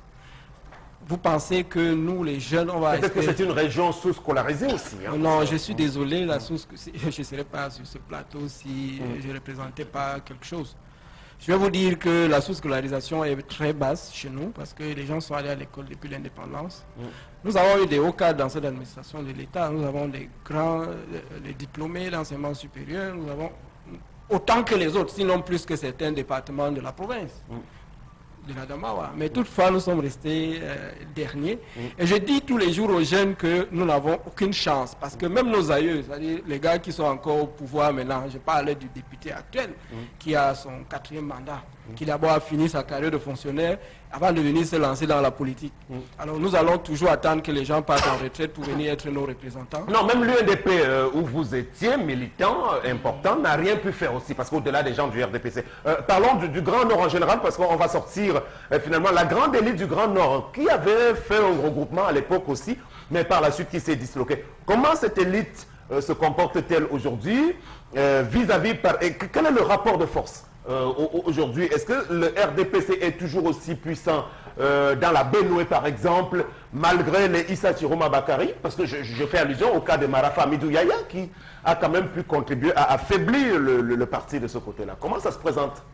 Il faut être honnête, c'est qu'il y a eu quand même beaucoup de dissensions à l'intérieur même de ces partis politiques. Nous pouvons penser que l'UNDP s'est affaibli, mais je ne pense pas. Avec tout ce qu'il y a eu comme problème à Garoua, l'arrestation de Marafa, IA, malgré le fait qu'aujourd'hui le Nord soit encore fortement représenté dans le gouvernement, fait quand même qu'il y a une division. Et je l'avais constaté au dernier congrès de l'UNDP où nous avons vu venir en masse des jeunes transfuges du RDPC. Et chaque jour qui passe, nous avons des démissions par-ci, par-là. Tout récemment, il y a eu tout un comité de base. Donc vous dites que tout le Nord aujourd'hui n'est plus tout à fait proche du parti au pouvoir, on peut le dire? Le Nord reste un allié à travers ses élites administratives. Mais la base militante? La base militante, elle est pareille partout. C'est-à-dire les gens souffrent. C'est ça la réalité du Cameroun. Malheureusement, les votes ne sont pas comptés parce que nous n'y croyons pas nous-mêmes. Et l'objet de notre regroupement aujourd'hui autour de Cabral, c'est de faire comprendre aux gens que tout est possible. Tout est possible. Et lors de sa descente là-bas, il a pu rencontrer, on a vu les images, beaucoup de chefs traditionnels. Quel peut être leur apport significatif dans cette démarche-là? D'abord, qu'est-ce qui a été dit justement de cette rencontre-là? La valeur symbolique, c'était quoi? Vous savez, ce serait malhonnête de ma part de parler des choses que je n'ai pas vécues parce que je n'étais pas présent. Mais de ce que Cabral m'a dit, il y a un fort engouement et il y a eu les Lamido, des Lamibé qui lui ont demandé en aparté de ne pas les lâcher. Donc je suppose que c'est des engagements sincères que nous allons pouvoir vérifier bientôt. Très bien. On a 5 minutes pour sortir. Je souhaite qu'il dise un mot. Oui, d'abord sur la crise anglophone. Oui, allez-y. Non, avant la crise, ses activités personnelles. Je voudrais qu'il nous dise comment il encadre des jeunes dans des activités génératrices de revenus. Je sais que sa région, quand même, Minganga, Béré, dans des activités agro-pastorales, comment vous réussissez à les encadrer avec les moyens qu'ils n'ont pas, que ces jeunes n'ont pas, ils se regroupent comment ils... Aujourd'hui, vous m'avez posé une question qui me tient à cœur parce que tout récemment, j'ai mis sur pied ce que j'appelle mon projet de développement pour le Mbéré, qui est un projet agro-pastoral, voire même agro-industriolo-pastoral, parce que nous avons nous inspiré de ce qui se passe ailleurs, où dans un tout, on peut aller de l'agriculture à l'industrie, de l'industrie à l'élevage. Pour l'instant, nous sommes en train de mettre en place, en achetant des terrains. Malheureusement, nous avons quelques difficultés avec les Djaouro, les Lamibé, qui pour le moment ne perçoivent pas le projet. Mais je vais vous dire, ce que je compte faire dans les mois qui viennent, c'est de pouvoir accorder quelques subventions aux jeunes pour qu'ils puissent se lancer dans les activités de l'agriculture et de l'élevage. Et nous avons pour ça APES, une association qui soutient le monde rural. Donc à travers APES, nous pouvons recruter des jeunes qui sont déjà installés. Et à partir des exemples de ceux qui ont réussi, nous pouvons maintenant sensibiliser les autres pour qu'ils quittent les villes pour entrer. Sur les régions anglophones qui brûlent, je ne peux pas vous laisser partir sans dire un mot là-dessus parce qu'on est tous enfants du Cameroun. Pour vous, la crise qui s'enlise, qui se radicalise même, comment est-ce qu'on peut en sortir avant la prochaine rentrée scolaire tout au moins? Ce qu'on appelle la crise anglophone est en réalité la crise camerounaise, mais qui se déroule dans la région anglophone. Mon avis personnel est qu'on ne peut pas suspendre les négociations en cours et arrêter en même temps les négociateurs. Ça ne s'est vu nulle part au monde. Alors pour décanter la situation, il faudrait d'abord que l'État du Cameroun considère tous les Camerounais comme étant les enfants de ce pays. Et dans une famille, il faudrait que les gens se parlent. Même si on n'est pas d'accord, on doit pouvoir se parler. Alors si on ne commence pas par se parler, on ne peut pas se comprendre. Mais il y a eu des tentatives de dialogue quand même, y compris jusqu'à l'étranger finalement. La difficulté, c'est qu'on ne parle pas de la même chose, même si on se parle. C'est ça le principal problème. Il faut déjà qu'on parle de la même chose. Mais vous, qu'est-ce que vous préconisez justement pour une avancée dans... Il faut que l'État du Cameroun recule sur la répression. Il faut qu'on mette les Camerounais de la partie anglophone en confiance et leur dire qu'ils sont des Camerounais comme tous les autres et qu'on cesse de penser que eux, bon, certes, il y a quelques brebis galeuses qui pensent que c'est notre territoire dans le Cameroun. Je ne suis pas d'accord avec eux, mais ceux qui sont réellement en train de revendiquer comme les avocats l'ont fait, les enseignants. Ça, c'est des problèmes que l'État peut régler. Mais dès que ça devient politique... Mais vous ne pensez pas que la répression fait suite justement à certains écarts de comportement violents aussi? Oui, lorsqu'on a bastonné les étudiantes, je ne comprends pas pourquoi. Ça, je ne suis pas d'accord avec. Bon, mais ça, c'était la violence d'État qui est légitime. Bon, merci, on est à la fin. Bon, vous êtes en train de prendre la route pour l'Arabie Saoudite. Alors, musulmans, donc pratiquants, que pensez-vous de l'extrémisme qui monte à travers le monde aujourd'hui avec le terrorisme qu'on impute la plupart du temps à ceux qui sont proches de cette religion-là? Vous savez, l'extrémisme existe dans toutes les religions. Ce n'est pas l'apanage des musulmans. Ce qui est grave, c'est que l'extrémiste est celui qui veut vous remettre à sa place. Il ne respecte pas la différence. Il ne voit pas qu'en face, les gens peuvent être blancs, noirs, jaunes. Il pense que comme il est jaune, tu dois être jaune. Et lier l'islam à l'extrémisme, c'est souvent une aberration et je ne partage pas cet avis. On n'a pas beaucoup vu la communauté musulmane très très solidaire de ce qu'a récemment traversé l'église catholique du Cameroun. Bon, mais c'est une question embarrassante pour vous, c'est juste pour vous taquiner un peu parce que vous êtes... Merci beaucoup, monsieur Aboubacar Sabat, qui est opérateur économique et leader jeune dans la région de la Damawa, le Mbere Menganga. On salue tous ceux qui, de ce côté-là, vous regardent et nous regardent. Bonne route et à très bientôt. On pourra se retrouver peut-être. Voilà, merci beaucoup. Une belle chanson dans le registre des paroliers camerounais. Ça nous rappelle donc bien de choses. On va prendre la suite de ce programme avec les messages, puisque depuis le début, si vous nous prenez seulement, il y a eu beaucoup de choses. D'abord, l'histoire de Tendance qui évoquait le cas de la dot, une jeune fille qui se retrouve prise dans les taux des membres de sa famille, ne sachant pas quelle est la personne qui devrait recevoir normalement cette dot-là entre le géniteur, le père biologique, comme le préconisent certains, et le père adoptif aussi. Bon, ça fait débat et vos avis sur le sujet pourront être validés sur cette antenne. Et puis la colère aujourd'hui portée sur la protection civile au Cameroun qui fait défaut. On est en faillite totalement à la suite de ces multiples catastrophes. Avec notre invité également, il a beaucoup été question de politique, mais également d'insertion des jeunes autour de l'opération 11 millions d'électeurs lancée par M. Cabral Libi. Voici donc la suite avec vous les messages, Megui. Voilà, donc le premier message nous dit: ce père indigne devrait, pour sauver son honneur, remettre cette dot à celui qui a élevé la fille. Ceci devrait servir de leçon à tous ces hommes irresponsables qui abandonnent leur progéniture en bas âge. Non, le père n'a pas posé de problème. C'est sa prétendue épouse qui dit que lui ne doit pas être là. Lui n'a pas dit qu'il va prendre ou pas. Lui dit que si on ne passe pas par lui, il n'y aura pas d'autre. On ne passe pas par toi. Voilà. Il y aura d'autres. Donc on a Georges de Puchang qui nous dit: je dirais tout simplement que malgré le comportement du père, celui-ci demeure le père de famille, le chef de famille. Depuis quand la femme pense occuper la place de l'homme? Merci. Très bien. Bonjour, je dirais que je ne suis pas d'accord avec vous. Je prends mon exemple, j'ai 3 enfants avec une femme qui me les a abandonnés, ça fait 20 ans déjà, et je suis toujours avec mes enfants. S'il faut que l'on dote ma fille, ça se passera comment? Puisque jusqu'aujourd'hui, je m'occupe seule d'eux, sans l'apport de qui que ce soit. Et s'il y a cas de dot, que fera cette femme? C'est douleur et néo-samba. Je crois qu'on peut réviser la tradition. Non, Sam, c'est réglé. La dot n'est pas pour s'enrichir. Premièrement. Deuxièmement, qu'adviendrait-il, que dira-t-il demain lorsque ses enfants iront chercher les mamans? Il va le leur interdire? On dit non, il ne peut pas le leur interdire. Puisque la maman aussi peut bénir ses enfants.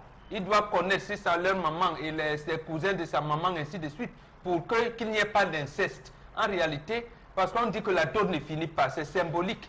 Ce n'est pas pour dire qu'il va doter sa fille, il sera riche demain. Pas non. Ça peut même consolider les liens de famille. Lorsque les enfants vont dire non, papa, nous on n'est pas dedans, on a retrouvé notre maman. Mais ce que vous oubliez de dire, c'est que lorsqu'on dote la femme, lorsqu'on va doter, il y a ce qui est de droit, qui revient de droit à la mère. Oui. Ça, c'est en nature, c'est pas financier, c'est en nature. Qu'on vient remettre des pas, on dit qu'on va couvrir les fesses de la belle-mère. afin que le corps ne soit plus ouvert. On va couvrir. C'est ce qu'on dit traditionnellement. On sait des tissus pagnes qu'on amène. Généralement, on exige quand même la qualité. Voilà, on pendant exige la qualité. On va vous dire par exemple, sans publicité, vous donnez 13 ou 14 pagnes wax, vous allez donner ci, vous allez donner ça pour la belle-mère. Et vous viendrez compléter le reste à savoir de son décès. Puisque c'est le décès de la belle-mère qui clôture définitivement la dot. On va vous dire, vous avez besoin de ci, vous avez besoin de ça. Donc la mère, que le garçon élève aujourd'hui seul ou pas, il y a ce qui est de fait. Voilà, mais moi, mon opinion personnelle, modestement, vraiment sur la dot, ça me dérange. Au vu des montants exorbitants, et il faut quand même qu'on commence un peu à... C'est symbolique, Sam Sévérin. C'est symbolique chez les Bamous. C'est symbolique chez les parents. C'est pas symbolique. C'est symbolique. Sam Sévérin, ce n'est pas vous. Là, ça demande à d'autres démontre que une seule personne n'a pas élevé l'enfant. C'est toute une communauté qui élève l'enfant. Mais je veux dire, vous pouvez dire apporter 14 watts, vous prenez seulement un seul watt. C'est pour ça que je dis que c'est symbolique. Moi, je vais vous prendre un exemple. Je connais un monsieur, on avait formulé la dot, on l'avait comparé la dot, on avait demandé 14 chefs. Il a amené 14 chefs, des 14 chefs, le père a juste pris 2, avec les oranges, avec les 12 autres. Quand je vais te dire que je suis quand même malade, tu vas dire que tu m'avais demandé la lui, c'était un bon père. Où il y a des familles, on exige que le monsieur apporte tout. C'est ça le problème, toute la liste. Vous savez que c'est l'objet de beaucoup de mariages. Vous avez raison, ça se fait quelquefois, mais en réalité, parce que celui qui parlemente ne sait pas bien articuler. Dans nos traditions, c'est que notre fille va aller où? Est-ce que ces gens-là peuvent même la défendre demain? En réalité, c'est ça. On va vous dire apporter 10 millions. Vous n'allez apporter que peut-être que 500 000. Après, vous allez dire, mais quand on m'avait dit 10 millions, je pensais que je pouvais même. Alors, on ne prend même plus rien de tout. C'est un peu ça. On prend ce qui est symbolique. Ok, très bien. La revue des réseaux sociaux, parce qu'on va aller un peu plus vite maintenant. Donc, avec vous, toujours, Megui. Voilà, merci Sam Sévérin. La revue des réseaux sociaux, pardon, qui a connu quand même une ambiance assez... macabre au vu des nombreux accidents qu'ont connu le Cameroun ce week-end. Donc les internautes sont choqués par le nombre d'accidents causés au Cameroun, entre autres, parce qu'il y en a beaucoup, mais particulièrement ce week-end, il a été très sanglant. Donc on a eu ce premier accident du côté de Mouyouka qui a laissé sur le carreau près de 20 morts ou plus même. On a eu ensuite en Kometou aussi des morts ce week-end, c'était hier dimanche en matinée. Et dans la soirée, on n'en a pas terminé puisqu'il s'est produit un grave accident du côté de Carrefour à Gypse et à Douala où un conteneur serait donc tombé sur un taxi. Un camion, voilà, aurait fauché donc un taxi. Et on a eu 4 morts sur le carreau. Donc, beaucoup d'accidents. Les Camerounais sont de plus en plus choqués. On se demande ce qui se passe. La réponse... Alors, beaucoup de sang qui coule. On l'a dit en début de ce programme, effectivement. Et là, Charles Hamel, on parle d'un Kometou. Et on sait qu'il y a un péage en Kometou qui engloutit beaucoup d'argent. Alors moi, je reviendrai toujours parce que sur cette affaire de péage, moi, je fais partie de ceux qui boycottent le péage.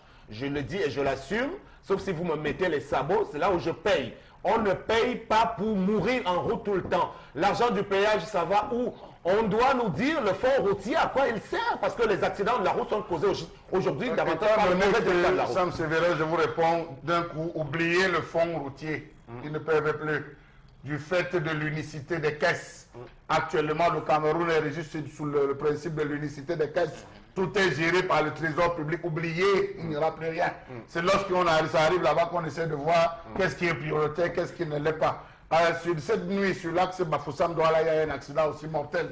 J'ai oublié, très mortel sur l'axe de Bafoussam-Douala. C'est dit à deux causes. La première, c'est le ministère des Transports qui a échoué avec cette affaire. En fait, c'est le chef de l'État d'abord qui a échoué. Avec trop de nominations, on change trop de ministres. Un ministre n'a même pas commencé, on ne sait pas là où il part, on l'enlève. On remet l'autre ministre. On a pris à peine il avait commencé, on l'enlève. On revient, quelqu'un d'autre avec sa politique. Après, il veut commencer à l'implémenter, on l'enlève. Finalement, quand il parle, même le bilan qui s'était promis, il n'y a rien. C'est d'abord le chef de l'État. Le deuxième, c'est le ministère des Transports qui a échoué. Avec les conneries qu'on appelle, excusez-moi l'expression, la visite technique. Tout le monde a la visite technique. Voilà, on dit le frein a lâché, si a lâché, défaut de ceci, absence de cela. Et le dernier, la route. Je laisse les chauffeurs de loin. Je laisse parce que la marge, c'est quand même grave. Avec ce que nous avons, on devait avoir les accidents chaque jour. Si on avait l'indélicatesse, si on vivait de l'indélicatesse des chauffeurs, on devait avoir les accidents chaque jour. Mais vous voyez sur les axes routiers des chauffeurs qui deviennent finalement des contentionnistes avec leur véhicule parce qu'il faut esquiver tel trou, entrer dans l'herbe pour ressortir parce qu'il y a des nids d'éléphants. J'ai dit aujourd'hui, il faudrait que le chef de l'État prenne ses responsabilités.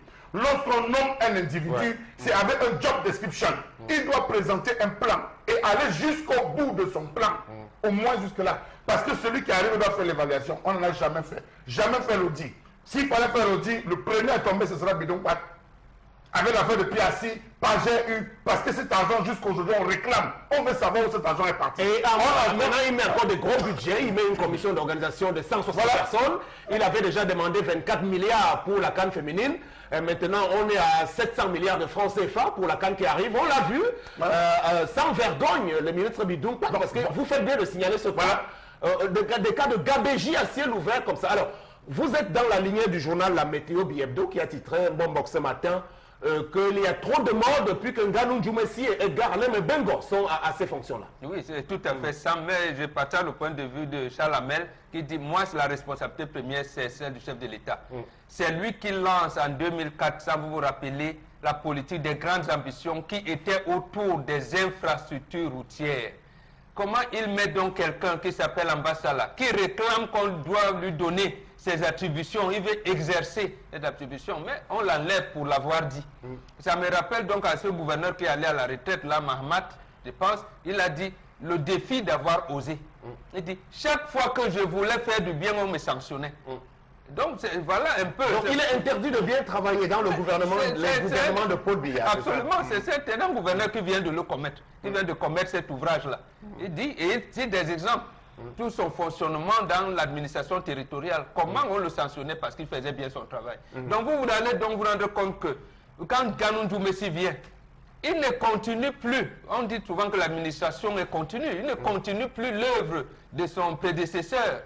Il veut mettre, comme disait Charles Hamel tout à l'heure, il met son plan, il met ses choses et tout. Et surtout encore Mebengo. Il nous a laissé le génie militaire ici qui n'a pas terminé le travail. Voilà, c'est et c'est pour cela que ce journal mérite d'être bien présenté ce matin. Je vous le conseille pour qu'on ne pense pas que nous inventons la météo. Voilà, donc de Mintepe, Mintransport, trop de morts depuis Nganou Djoumessi et Mebengo, depuis qu'ils sont là. Donc effectivement, ils disent les accidents de la route et les déraillements s'enchaînent depuis l'arrivée de ces deux-là. Et dans l'article en question, on détaille tout cela. Alors, tendance, tu as vu les images de Mouyouka, c'est très grave. C'est toute ma famille qui est décédée, Sam. Parce qu'un Camerounais meurt, c'est ma famille. Les Camerounais sont en train de finir. Mouyouka, c'est ma famille. Carrefour, juste, c'est ma famille. Et avec ça, les anglophones me disent encore qu'ils veulent faire quoi? Parce que j'ai ma copine à Bamenda qui me dit que les gars à Bamenda, on dit qu'ils aura 10 morts aujourd'hui. Donc avec tout le sang qui se mais ils n'ont pas de route. Non, pas de route. Ce n'est même pas ça. Bon, avec tout le sang qui se baisse au pays, les gars ne veulent même pas se calmer. Ils veulent seulement faire le désordre, comme c'est la rentrée qui arrive là. Et donc même pour finir, ce que je parle là, c'est comme si je prêchais dans le désert. Ah, c'est grave. Je n'arrive même pas à parler. Si j'avais une proposition à faire, c'est que toutes les cérémonies que ces ministres organisent, on ne met plus de micro. Qu'on n'étende plus de micro. Et je le dis.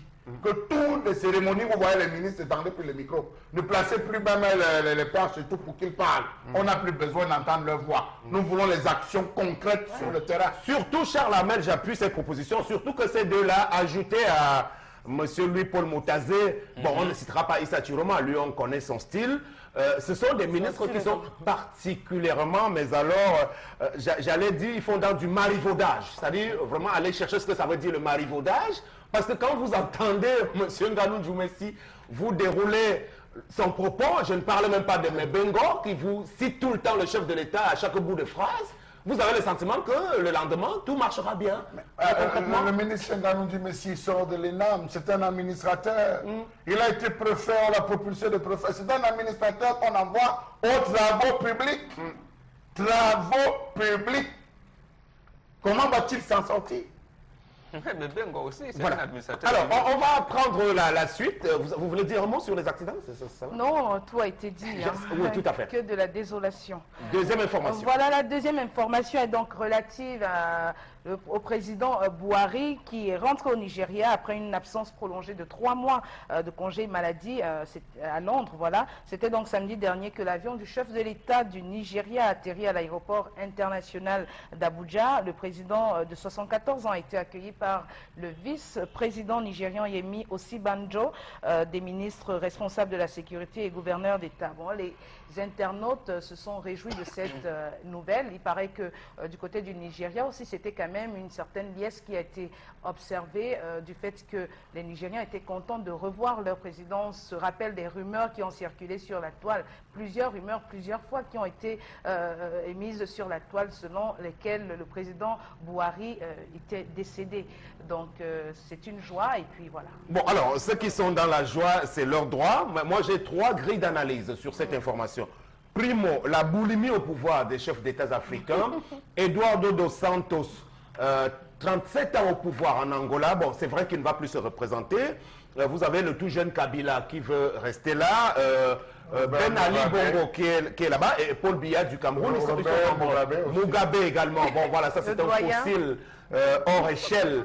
Alors, voici Buhari, il est malade, il revient, sans qu'on ne nous dise d'ailleurs de quoi est-ce qu'il souffre. Après 104 jours. Hein. Voilà, parce que quand on regarde les traits, parce qu'il est encore bien malade, moi je peux vous le garantir. On ne nous a jamais dit. Bon, deuxièmement, l'opacité justement sur le bulletin de santé de nos chefs d'État, mais il y a aussi l'absence de plateau technique. Pourquoi un géant comme le Nigeria sur le continent peut envoyer son président se soigner à Londres, en Angleterre, pendant de longs mois? Donc ça ne ressemble pas à l'histoire du bateau humanitaire qu'on nous a envoyé ici au Cameroun pour soigner les gens. Donc les Africains ne peuvent jamais avoir des hôpitaux dignes de ce nom pour soigner leurs dirigeants. Même la première puissance économique de l'Afrique. Oui, c'est ça qui m'étonne, Bombok, mesdames. Oui, tout à fait, Sam. Mais moi, je pense qu'il y a 2 choses qu'il faudrait également relever. Je partage tout à fait votre analyse. Non, vraiment, je n'ai rien à redire. Mais j'ajoute ceci, qu'il a dit qu'il était malade. Même le vice-président disait, le président est en évacuation sanitaire. Et il a parlé d'une infection à l'oreille. Voilà. Même, et c'est la même chose qui se passe en Algérie. On leur dit, le président Bouteflika est malade. C'est ça la première chose. Là, au moins, on le dit. Et on sait où il est dans malade de quoi. Non, non. Est-ce qu'on doit parler de l'état de santé de quelqu'un ça? Voilà. Là, justement, ça relève du secret médical à ce moment-là. On ne divulgue pas. Maintenant, l'autre chose, c'est que les institutions fonctionnent. C'est-à-dire que les États, malgré, ils ne se fondent pas sur Bouteflika ou Buhari. C'est-à-dire, il peut disparaître. Mais au Nigeria, il y avait des appels à la démission. Hein, parce que justement, non. Ce n'était pas aussi tranquille comme vous le pensez. Il fallait donc qu'on s'assure, est-ce qu'il pourrait encore être, comment je vais dire, valide pour continuer le pouvoir. Et on a, les populations pensaient que le vice-président et son établissement cachaient l'incapacité du président à conduire les affaires. Si c'était déclaré ainsi, d'accord, maintenant, il se trouve qu'il peut conduire les affaires. Donc, en réalité... Alors, c'est ce qu'ils nous disent, mais tendance, quand tu vois ce monsieur-là... Absolument, même au moins les institutions fonctionnent, Sam. Les institutions dans notre pays, où nous avons pris 3 ministres ici tout à l'heure, et on ne sait pas, même le premier des ministres du Cameroun, il ne peut pas contrôler l'action gouvernementale. Or, ici, on voit un président qui a fait plus de 100 jours à l'extérieur, mais le pays fonctionne. Ok. Voilà, bonne guérison, papa. Il a maigri, Sam. Papa laisse. En bon français, on dit plus de peur que de mal. Parce que vous qui restez derrière les réseaux sociaux, vous dites, oh, il est mort, il va mourir son jour. Ne souhaitez plus la mort de quelqu'un. Même si vous avez profité, quoi. Papa, bonne guérison. Je suis de tout cas avec toi. Que le Seigneur veille sur toi. Je sais que les gens vont m'appeler Pasto. Je ne suis pas Pasto, c'est mon père. Alors, Charles Hamel, depuis qu'il est quand même aux affaires, Buhari, il est revenu général, il est revenu. Après le fameux coup d'État qu'il avait fait et sa façon de diriger. Est-ce qu'on peut dire vraiment que c'est l'homme de la situation? Moi, c'est ça la vraie question.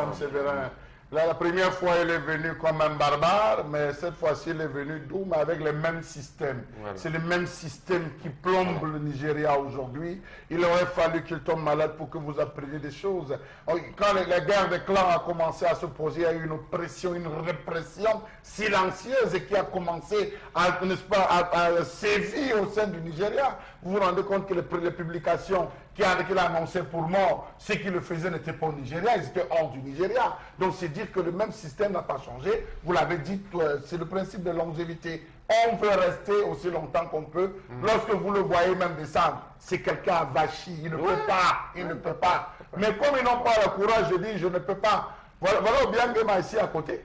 Interdiction formelle à ses ministres de sortir pour une quelconque évacuation sanitaire. Lui-même se soigne sur place. Obiangema Bazo. Il se soigne sur place. Mais essayez de demander c'est un de nos ministres. Voilà, je dois rappeler que ce jour, il doit prononcer un discours à la nation nigériane. Le président Muhammadu Buhari, revenu donc quelque peu affaibli de son long séjour londonien pour y subir des soins de santé.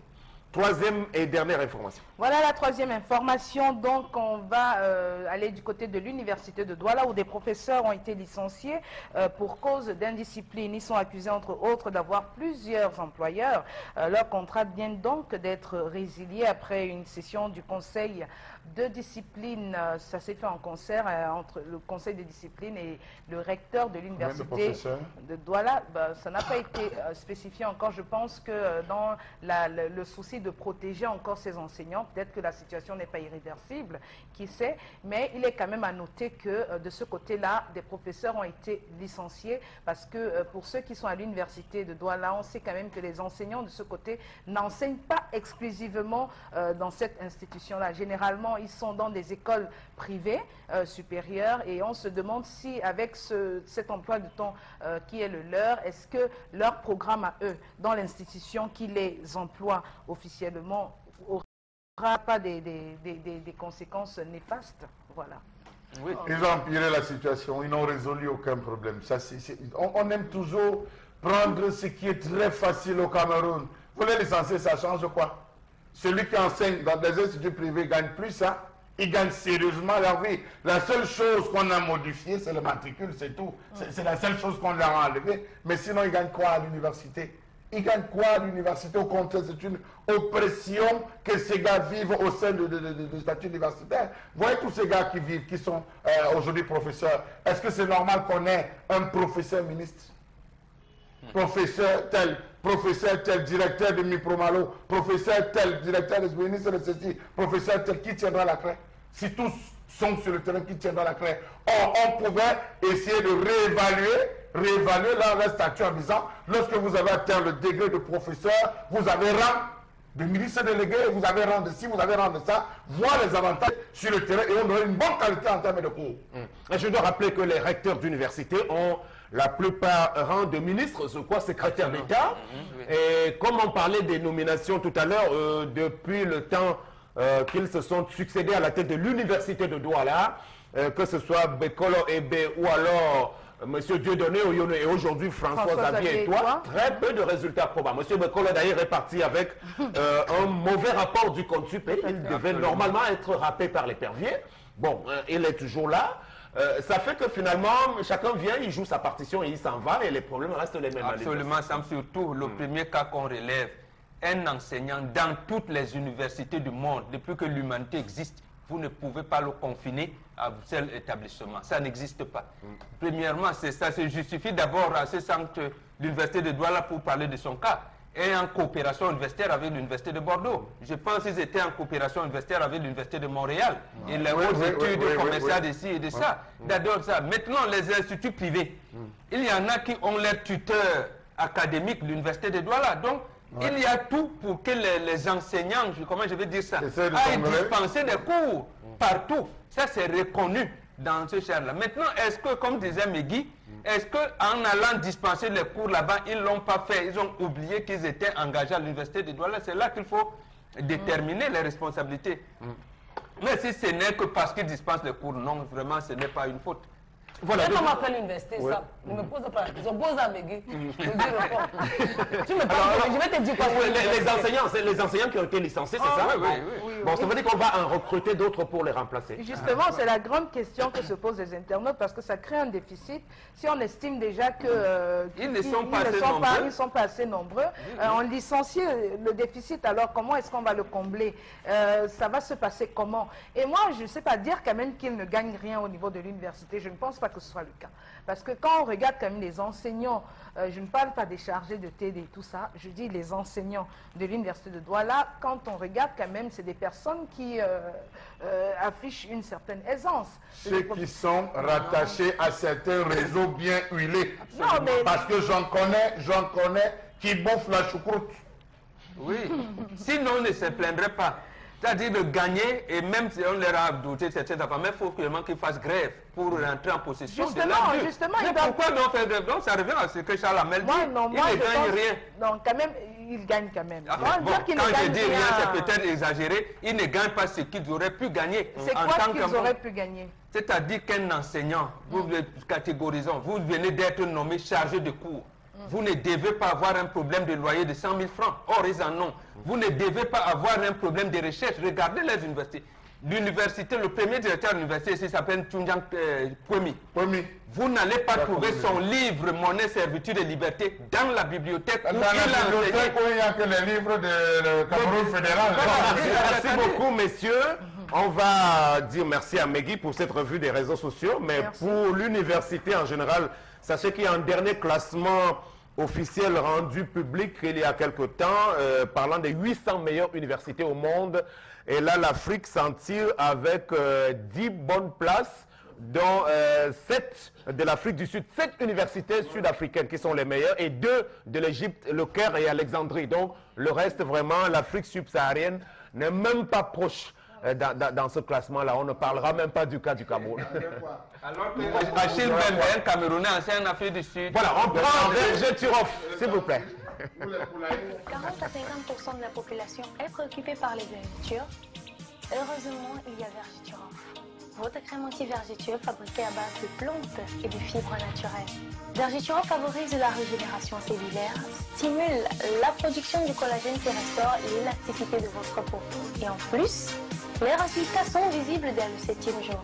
Avec Vergeturoff, vous ne cacherez plus jamais votre belle peau. Vergeturoff repart et protège. Vergeturoff, le miracle du cosmétique. Voilà, pour en parler ce matin, Mariette Medjom, bonjour. Bonjour Sam Sévérin, bonjour Charles Hamel, bonjour Tendance, bref, bonjour, toute l'équipe. Je vais t'envoyer ma photo, hein, comme j'ai commencé à utiliser le produit. D'accord. Ça travaille jusqu'à... Super. Très bien, merci beaucoup. Alors, vous êtes là ce matin encore, c'est pourquoi? Oui, Sam Sévérin. Bonjour, cher monsieur. Bonjour, chère dame. Je reviens une fois de plus ce matin vous réaffirmer ma ferme volonté de régler tous vos problèmes de vergeture. Vous qui avez longtemps souffert des vergetures, vous qui souffrez des vergetures, vous qui avez acheté des crèmes sans résultat, fini vos soucis, fini vos angoisses, Vergeturoff est là ce matin, une véritable panacée contre vos vergetures. Alors, c'est quoi Vergeturoff? Parce qu'on a toujours envie de bien vous reposer cette question-là. Alors, comme son nom l'indique, Vergeturoff, c'est une crème faite à base des plantes, des fibres naturelles qui élimine efficacement les vergetures sur l'ensemble du corps. En plus d'éliminer les vergetures sur l'ensemble du corps, elle stimule la production du collagène qui restaure l'élasticité de la peau. Elle régénère également les cellules du corps. Voilà, autre question qui est subséquente à celle qui vient de passer. Donc, comment est-ce qu'on l'utilise? C'est vrai qu'on peut apercevoir déjà les échantillons qui sont sur ce plateau devant vous. Alors, l'utilisation, elle s'opère comment?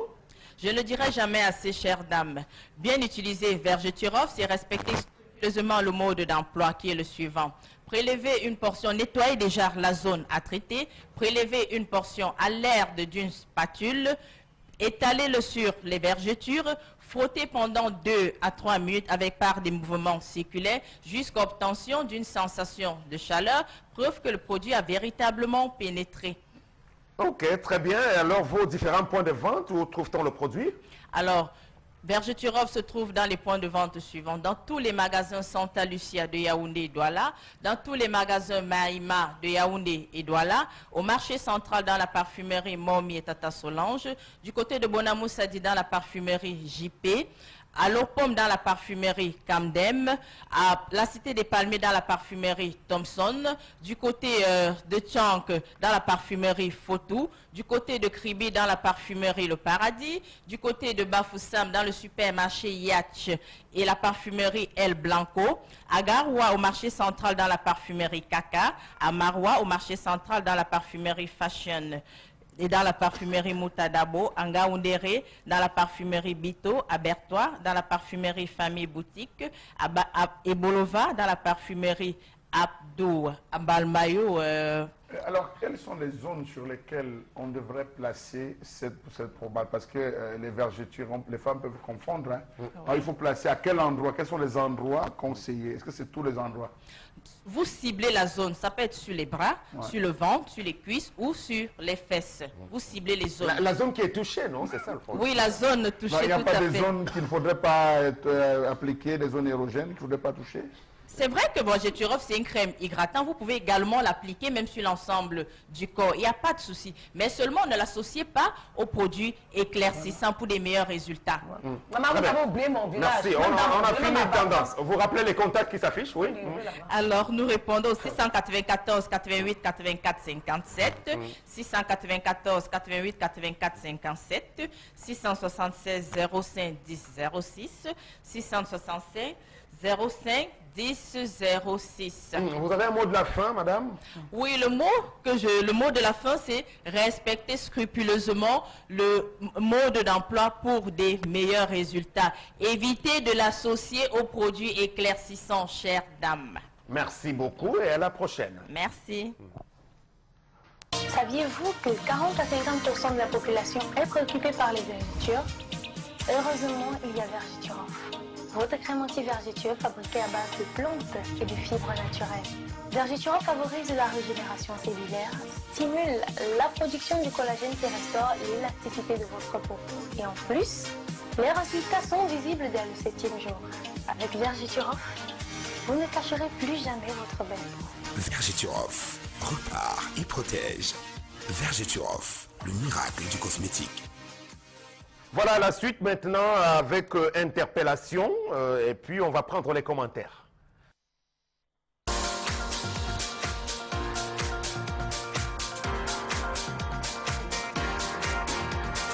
Une idée de nouvelle pour le progrès dans notre pays, je dirais qu'il faudrait regarder beaucoup plus le secteur de la douane, parce qu'avec la hausse de la douane camerounaise, et ça fait en sorte que beaucoup d'importateurs baissent le flux d'importation, donc ont carrément arrêté l'activité.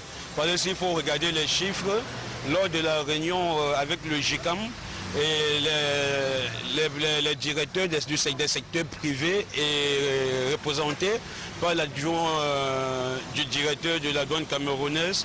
En regardant les chiffres, le Cameroun a plus de 800 millions de pertes en un trimestre. Donc si on pouvait revoir tous ces secteurs, ça devait être déjà une bonne chose, parce que rendez-vous compte, si avant on sortait une voiture, une Carine à E de 94 peut-être à 950 000. Aujourd'hui, elle sort à 1 200 000. Comme vous voyez l'augmentation. Dans tout ça et tout, c'est le consommateur final qui est en pâtit. Le Cameroun, c'est un très beau pays, on a beaucoup d'opportunités que d'autres n'en ont même pas ailleurs. Et si on pouvait rationaliser ça, essayer de faire en sorte que chacun s'en sorte dans ce qu'il entreprend, tout le monde devrait sortir gagnant. Le taux de voyoutisme, de banditisme, tout ça devait baisser.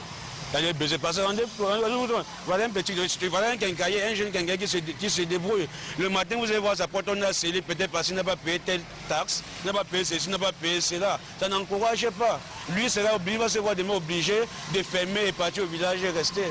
Parce que l'État du Cameroun ne l'encourage pas. On dit qu'on a mis un fonds d'aide pour les jeunes entrepreneurs. Tu peux demander l'aide, tu présentes ton projet, on ne t'accompagne pas. Donc ça ne sert à rien. Donc je me dis que l'État du Cameroun, le gouvernement en particulier, devrait revoir la question, devrait faire ce que vous êtes en train de faire là, faire du porte-à-porte pour demander qu'est-ce qu'il faut pour que toi tu sois à l'aise.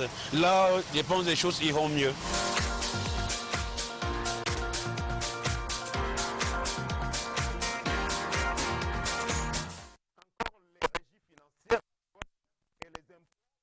Asphyxie pour petits contribuables.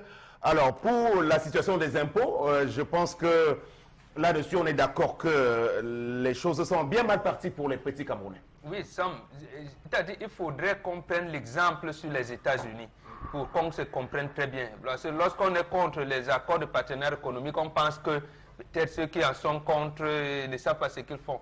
Le consensus de Washington qui règle la mondialisation, ça c'est le 7e point que développe notre compatriote, qui supprime les taxes douanières pour les États du tiers-monde. Or, vous avez entendu le président américain, il dit qu'il va réviser les accords de l'ANINA, c'est-à-dire les accords de partenariat que les États-Unis avaient consenti à l'époque, je pense, de Clinton, avec le Canada. Les accords entre les États-Unis, voilà. le Mexique et le Canada, les accords de libre-échange. Voilà, il a dit zéro, il faut protéger. Lorsqu'un pays, la plus grande puissance mondiale, protège sa douane, son économie, il vous dit, vous allez payer plus d'impôts. Et vous dites chez vous, non, vraiment c'est la libre concurrence, c'est la compétitivité des entreprises. Quelle compétitivité? Non, partant peut-être de l'exemple de la réussite de l'Union européenne, on a vu quand même que Schengen a des avantages par rapport, je veux dire, à la circulation des biens et des personnes en Europe. Mais c'est entre eux Schengen. Oui. Vous êtes les Chinois qui viennent en France ou aux États-Unis, veulent s'arrimer à la norme européenne et américaine. Et précisément parce que la Chine était fermée. Donc vous proposez plutôt l'intégration africaine? Absolument. L'intégration africaine. Mais comme ils ont dit eux-mêmes, ça commence par la sous-région. C'est-à-dire qu'on ferme les barrières sous-régionales pour booster notre économie et faire en sorte qu'une huile importée coûte plus cher qu'une huile végétale fabriquée sur place. Merci. Sur ce débat, vraiment sur l'abolition des barrières douanières, bon, j'ai ma petite opinion, mais vraiment, ça risque de mettre bon mal à l'aise. Non, mais moi, je suis pour une ouverture des frontières pour ce qui est de la sous-région de l'Afrique centrale, notamment avec nos pays. Mais la sous-région continue de fermer. Le Gabon, la Guinée ferment leurs frontières. C'est condamnable. Ils ferment leurs frontières, c'est condamnable, comme le dit Mbombo. On sait très bien les conséquences que ça peut entraîner. Quand on sait que de façon incontestable, on est lié avec c'est-à-dire on a sur le plan économique, social et tout, on a des destins. On a le même code douanier. On a le même code douanier. Voilà. Donc moi je trouve que c'est même incompréhensible. On se demande bien ce qui se passe dans la tête des dirigeants gabonais, guinéens, pour qu'ils ne puissent pas justement ouvrir leurs frontières dans ce sens-là. Bon, pour ce qui est de l'impôt au Cameroun, je pense que les choses sont faites de telle sorte que c'est déplorable que les riches aujourd'hui soient en quelque sorte protégés par rapport aux pauvres. Il faudrait qu'on tienne compte de la situation de tout un chacun afin de lui imposer des tendances aux impôts. Oui. Et moi, je les ai fait le CCA, ça m'amuse qu'on m'a libéré. Les gens des impôts aiment faire le CCA, Megui. Quand tu ne crois pas tes doigts dans le pays, sinon on va te faire le CCA toute ta vie. Pardon, les petits commerces là, vous savez combien ils peuvent vous verser, combien ils peuvent vendre par jour. Les gens qui vendent, qui ont les grandes boutiques, vraiment, vous savez combien ils peuvent vendre par jour. Donc, apprenez à écouter les gens. Si on vous dit, venez à la fin du mois, venez aussi à la fin du mois. Vous croyez qu'on va vendre, on n'est pas payé. Si on vend, on paye. Si on ne vend pas, on ne paye pas. On n'a pas refusé qu'on ne doit pas payer les impôts. On doit payer les impôts. Mais quand même, apprenez à écouter les gens. Et c'est la rentrée scolaire. Rien ne passe. Les habits ne passent pas. Très bien. Oui, Charles Lamé. Je commence par les impôts, Sam Sévérin. Les Camerounais devraient payer les impôts. Ils ne payent pas. Ce que tendance, ce que Megui dit là, ils ne payent pas. Ah quoi, regardez les vendeurs de poulets. Ils vendent au minimum 100 poulets jour. À combien? 6500. Fois 100, ça fait combien? Ils achètent le poulet à combien? Ils achètent l'assaisonnement à combien? Ils louent l'espace à combien? Ils peuvent payer les impôts. Oui, mais si ils peuvent payer les impôts. Les services des impôts. Qu'on arrête de se cacher derrière. Ils peuvent payer les impôts. Vous avez les colboxeuses qui font dans les transferts d'argent. Elles gagnent à la fin du mois avec les intérêts, tout bien calculé, 300 000, 250, 300 000, parfois 100 000 quand il n'y a pas eu de flux de transfert. Elles peuvent payer, qu'ils payent. L'État a besoin, je suis de Megui, pour dire l'État en a besoin, qu'il paye. Les constructions qu'on voit là-bas, vous regardez les maisons des ministres en Europe, regardez la maison des directeurs en Europe, ça ressemble à d'autres gargantuesques maisons que les gens construisent ici. Par rapport même aux constructions, on doit fixer les taxes qu'ils payent. Qu'ils payent par rapport aux véhicules. Les véhicules que ces gars utilisent ici, là, en fonction de V8, V9, les moteurs, ils doivent payer.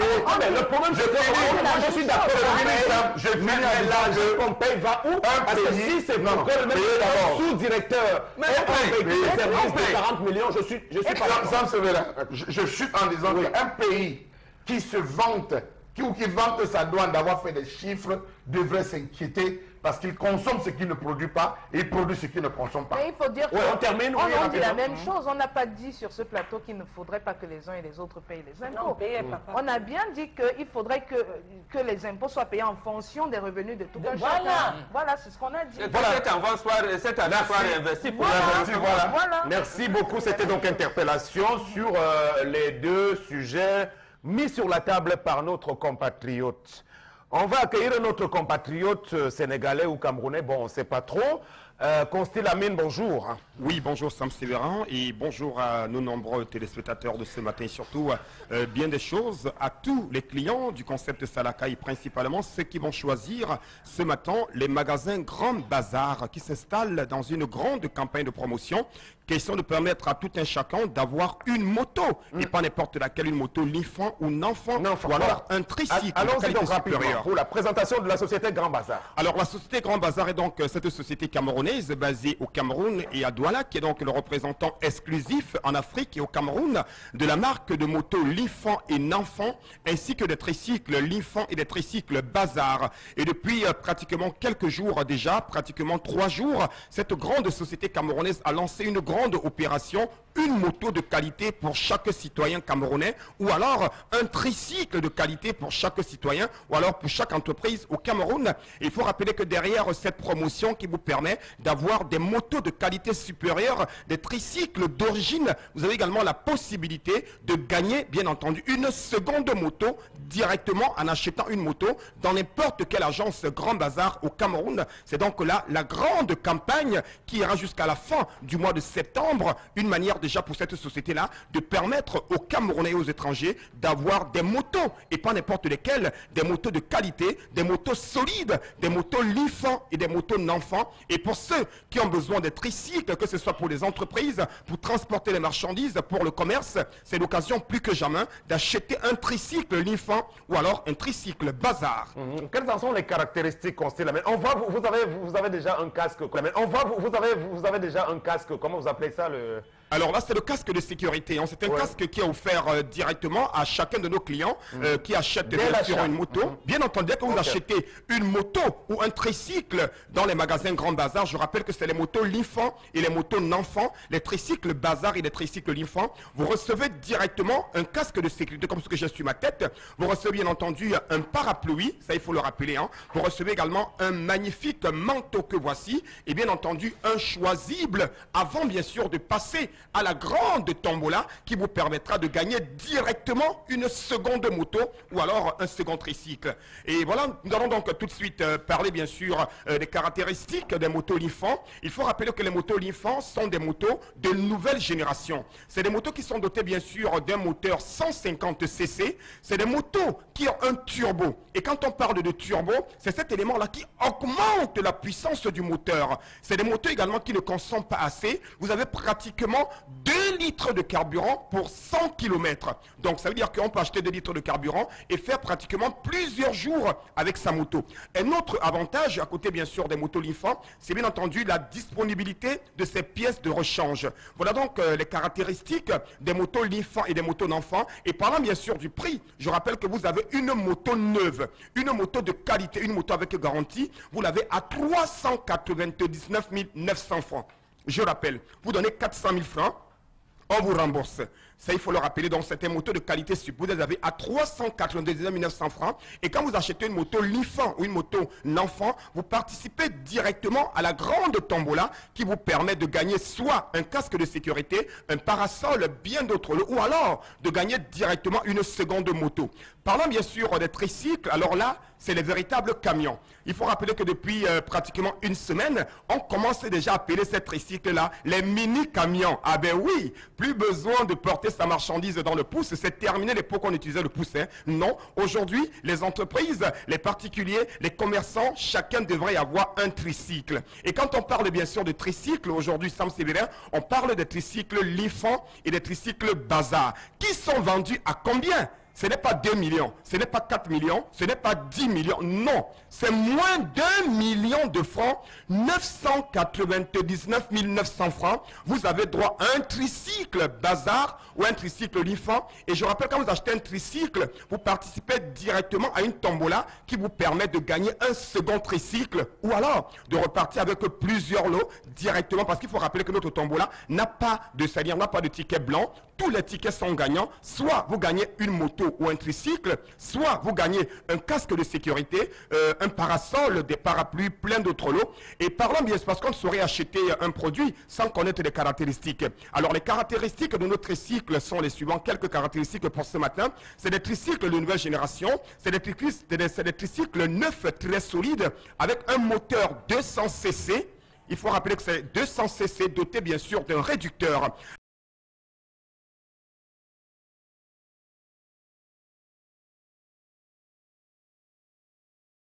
Là, de porter jusqu'à 2 tonnes de marchandises. Je dis bien jusqu'à 2 tonnes de marchandises et de parcourir même les routes les plus mauvaises. À côté bien sûr de ce gros pont et de ce booster, on a également bien entendu c'est-à-dire un compteur électronique. Et c'est quoi le compteur électronique de notre tricycle? Imaginez c'est l'instant, Sam Sévérin, vous êtes en train de conduire votre tricycle, on vous appelle pour une livraison, pas besoin, c'est-à-dire de décocher votre téléphone signale qu'il est en train de sonner sur le compteur électronique. C'est donc là un autre avantage. On va également rappeler que cette tricycle-là, il faut conclure. Il faut également rappeler que cette tricycle-là ont également une roue de secours, plein d'autres avantages. Donc j'invite tout simplement tous ceux qui nous regardent en ce moment de bien vouloir se rendre dans toutes les agences de Grand Bazar, du côté bien sûr de Kuirsi, de Yaoundé, de Banganté, de Bafoussam et même au Gabon. On a donc les agences de Grand Bazar, donc n'hésitez surtout pas, ou alors de nous appeler à nos numéros de téléphone tout en vous rappelant que vous avez une moto à moins de 400 000 francs, 399 900 francs, ou alors un tricycle à 999 000 francs, avec la possibilité de gagner une seconde moto ou alors un second tricycle. Alors plus besoin d'acheter n'importe quoi. Évitez l'AVC. Donc n'achetez pas les motos qui vont se détacher quand on est en train de conduire. C'est terminé. Aujourd'hui, des motos de qualité qui évitent l'embouteillage, qui voient le choc à distance, c'est bien sûr les motos Lifan et les motos Nanfan, ainsi que les tricycles révolutionnaires. On a tout compris. On va prendre les messages avant d'aller vers la conclusion de ce programme. C'est avec vous, Megui. Et voilà. Bonjour, je vous écoute avec beaucoup d'intérêt et c'est bien ce que vous faites pour faire prendre conscience et sensibiliser le corps social sur les problèmes de protection civile. Les sapeurs-pompiers font ce qu'ils peuvent dans l'environnement qui est le leur et restent à votre disposition pour les éclairages nécessaires sur leur mission et leurs contraintes. Bon courage à vous. C'est signé Général Mahamat, commandant le corps national des sapeurs-pompiers. Merci. Merci mon général. Au soutien. Voilà. On connaît les conditions difficiles dans lesquelles vous exercez votre fonction. Voilà. Mais c'est un général tout de même, hein. On sait que tout à fait. Des moyens très limités, Sam. Vraiment. Non, mais il a été un peu plus clair en disant qu'il reste. L'année dernière, Sam, regarde, le sapeur-pompier à Douala est à quelques mètres seulement de marché Mbopi. Comme disait Megui, incendie, ils arrivent à temps. Ils n'ont pas accès au marché. Voilà. Ils étaient là et ils ont cherché les bouches d'incendie. Il n'y en a pas. C'était à sec. Voilà, mais c'est pas là, c'était pas la faute au sapeur-pompier. Ce n'est pas la faute, c'est vous savez que c'est à sec. Mais quand on dit souvent qu'ils n'ont pas d'eau là, je comprends pas. Non, dans chaque quartier, il est prévu des bouches d'incendie. Ça veut dire, vous voyez ces petits tubes qui sortent là. Lorsqu'il y a moins de choc, ils ouvrent, ils envoient la pompe et c'est là où ils pompent l'eau. Donc il y a l'eau qui circule dans tous ces différents quartiers. C'est des bouches d'incendie qu'on a prévues pour pouvoir parler de certains problèmes. Mais sauf que vous arrivez dans une zone comme Double-Balle, il y a une fois, je pense que c'était une structure qui avait brûlé à il faut dire que la direction des grands travaux à la communauté urbaine ne veille pas. Lorsqu'on a ouvert, c'est les rats qui sortaient au lieu de l'eau. La direction des grands travaux de la communauté urbaine ne s'en occupe pas. Il y a un autre qui est en face du commissariat 7e. Vous ouvrez celui-là, je crois, c'est les rats parmi. Ils ont tellement mal du bois qu'ils comment les rats se sont-ils retrouvés? Voilà, donc parlons de catastrophe. Je pense que prendre des mesures ou mettre en place des organismes n'est pas trop ce qui fait problème, mais bien évidemment la mentalité des personnes en charge. On a M. Ndedi Charlie du M. César Adeido qui nous transmet tous ses encouragements pour cette émission d'utilité publique, comme aime le dire Sam. Donc la place du géniteur ne se négocie pas, plus encore à une dot qui est d'abord symbolique et source de bénédiction et de grâce parentale. C'est Aristide depuis... Oui, mais on dit qu'on ne doit pas abandonner son enfant non plus. Tout à fait. Vous devez veiller, même si vous Il y a n'avez pas même les des moyens. familles où vous vous occupez de l'enfant jusqu'au bout. À la dernière minute, on met des idées toxiques dans la tête de l'enfant. L'enfant se retrouve à vomir, pourtant vous avez fait tout. Parfois même vous envoyez l'argent à la femme en donnant qu'elle s'occupe de l'enfant. Tout le séjour, tout le cursus scolaire de l'enfant, la femme ne dit jamais à l'enfant que c'est ton père, c'est l'argent de ton père. C'est pour ça qu'on doit commencer à désarticuler cette affaire de dot. Parce que c'est ça qui est source de conflit. En Europe, la dot existe. En Europe, vous voulez avoir des dettes de stipulation. Non, respectez notre tradition, respectez-la. Faites vos affaires de la mairie, votez-moi, on vous laisse, mais chez nous, la dot, laissez-nous là.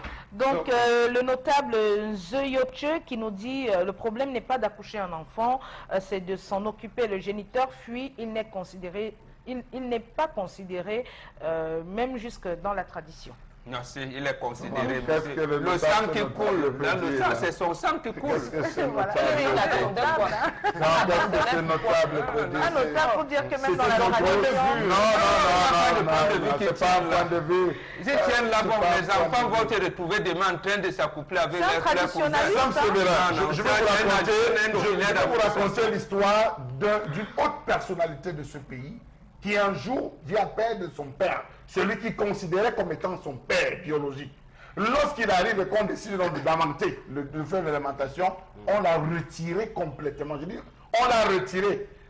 Quand il sort, il va y poser la question, on dit non, ce n'est pas la concession de ton père ici. Tu n'as pas parole ici.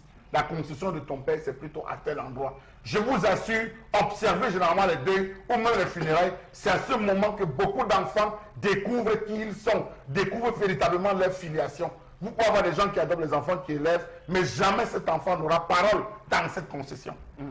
Voilà, dernier message, Megui. Voilà, n'accusez pas les centres de visite technique. Beaucoup de chauffeurs sont la cause des accidents. Le cas de Mile 29, c'est le conducteur du camion qui a raté la rétrogradation de sa vitesse à la descente de la colline qui est contre les règles de conduite. C'est Fogan Paras à Moutengue. Donc s'il a raté la rétrogradation, ça veut dire qu'il avait un problème avec la visite technique. Tout à fait. Parce que, voilà, c'est ça. Oui, tout à fait. Il avait un problème avec la visite technique. Ça revient tout le temps. Même l'accident de Mouyouka, on parle du camion qui a perdu le contrôle. C'est-à-dire que le conducteur qui a perdu le contrôle de son véhicule. Donc on peut comprendre que... Ce week-end, Sam Séverin, de vendredi, samedi à dimanche, il y a 8 agences dont je vais taire le nom aujourd'hui, mais dont je révélerai le nom plus tard, parce que j'ai fait des photos et j'ai fait des prises de vue, qui ont abandonné leurs passagers à plus de minuit, 1 heure, parce que le bus était en panne. Parti de Douala, conscient des problèmes qu'il y avait, arrivé en cours de chemin, ça n'a pas pu monter. Le premier abandonné juste après les rails, avant Banga, est abandonné. Le chauffeur est sorti avec le motoboy, ils ont pris la clé des champs en disant qu'ils partaient chercher. Ils ont laissé là des passagers. Alors vous vous imaginez un peu ce qui peut arriver de nuit lorsque notre train de venir derrière. Non, arrêtons un peu, Sam Séverin. Dans tous les cas, le moment où vous accusez qui dans ce cas? Les responsables des agences de voyage, Sam Séverin, qui ne respectent pas. Vous payez un bus VIP qui est censé avoir la climatisation. C'est là la climatisation qu'à Douala, dès que vous traversez le pont, c'est l'eau qui commence à couler et après c'est le ventilateur. Tu viens nous, tu prends la première place.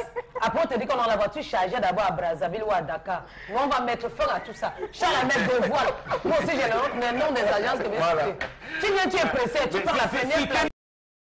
Le moment viendra, on va faire des images. Vous verrez. Place Charles à mettre. Après on dit vous allez quitter tout à l'heure. Maintenant on tourne. La voiture chargée à Brazzaville. La voiture chargée à Dakar. Toi tu prends encore la qualité là. Tu sais que je ne peux pas prendre la seule ou avec la... Non, c'est qu'à l'intérieur, à toi, elle est chargeur.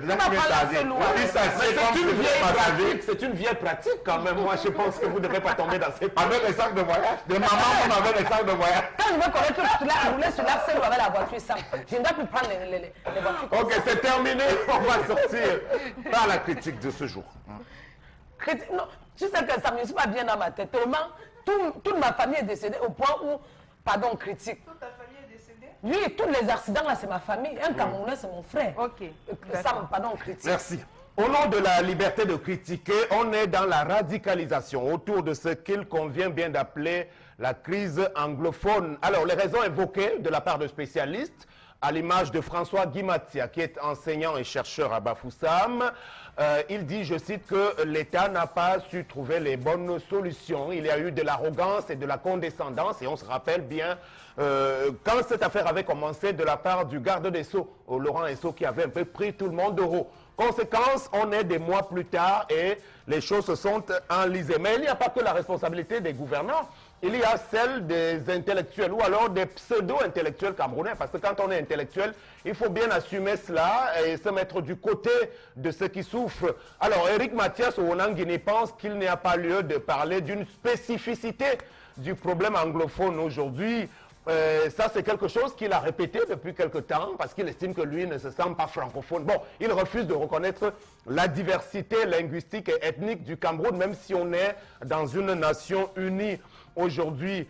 De cela, il faut aller regretter le rôle même de nos politiques aussi, hein, qui ne se sont pas beaucoup impliqués. Et ces politiques traditionnelles, ils s'illustrent à leur tour aussi par des spectacles assez honteux. La preuve, c'est le Manidem, le fameux Manidem, malgré qu'il n'a pas su gagner quelque chose en termes de strapontin sur le terrain électoral. Le parti est en train d'imploser au sommet. Une preuve a encore été donnée hier de cette triste réalité, un spectacle très mauvais en dessous de la ceinture offert donc par le président du Manidem et un de ses contradicteurs autour d'une émission de télévision.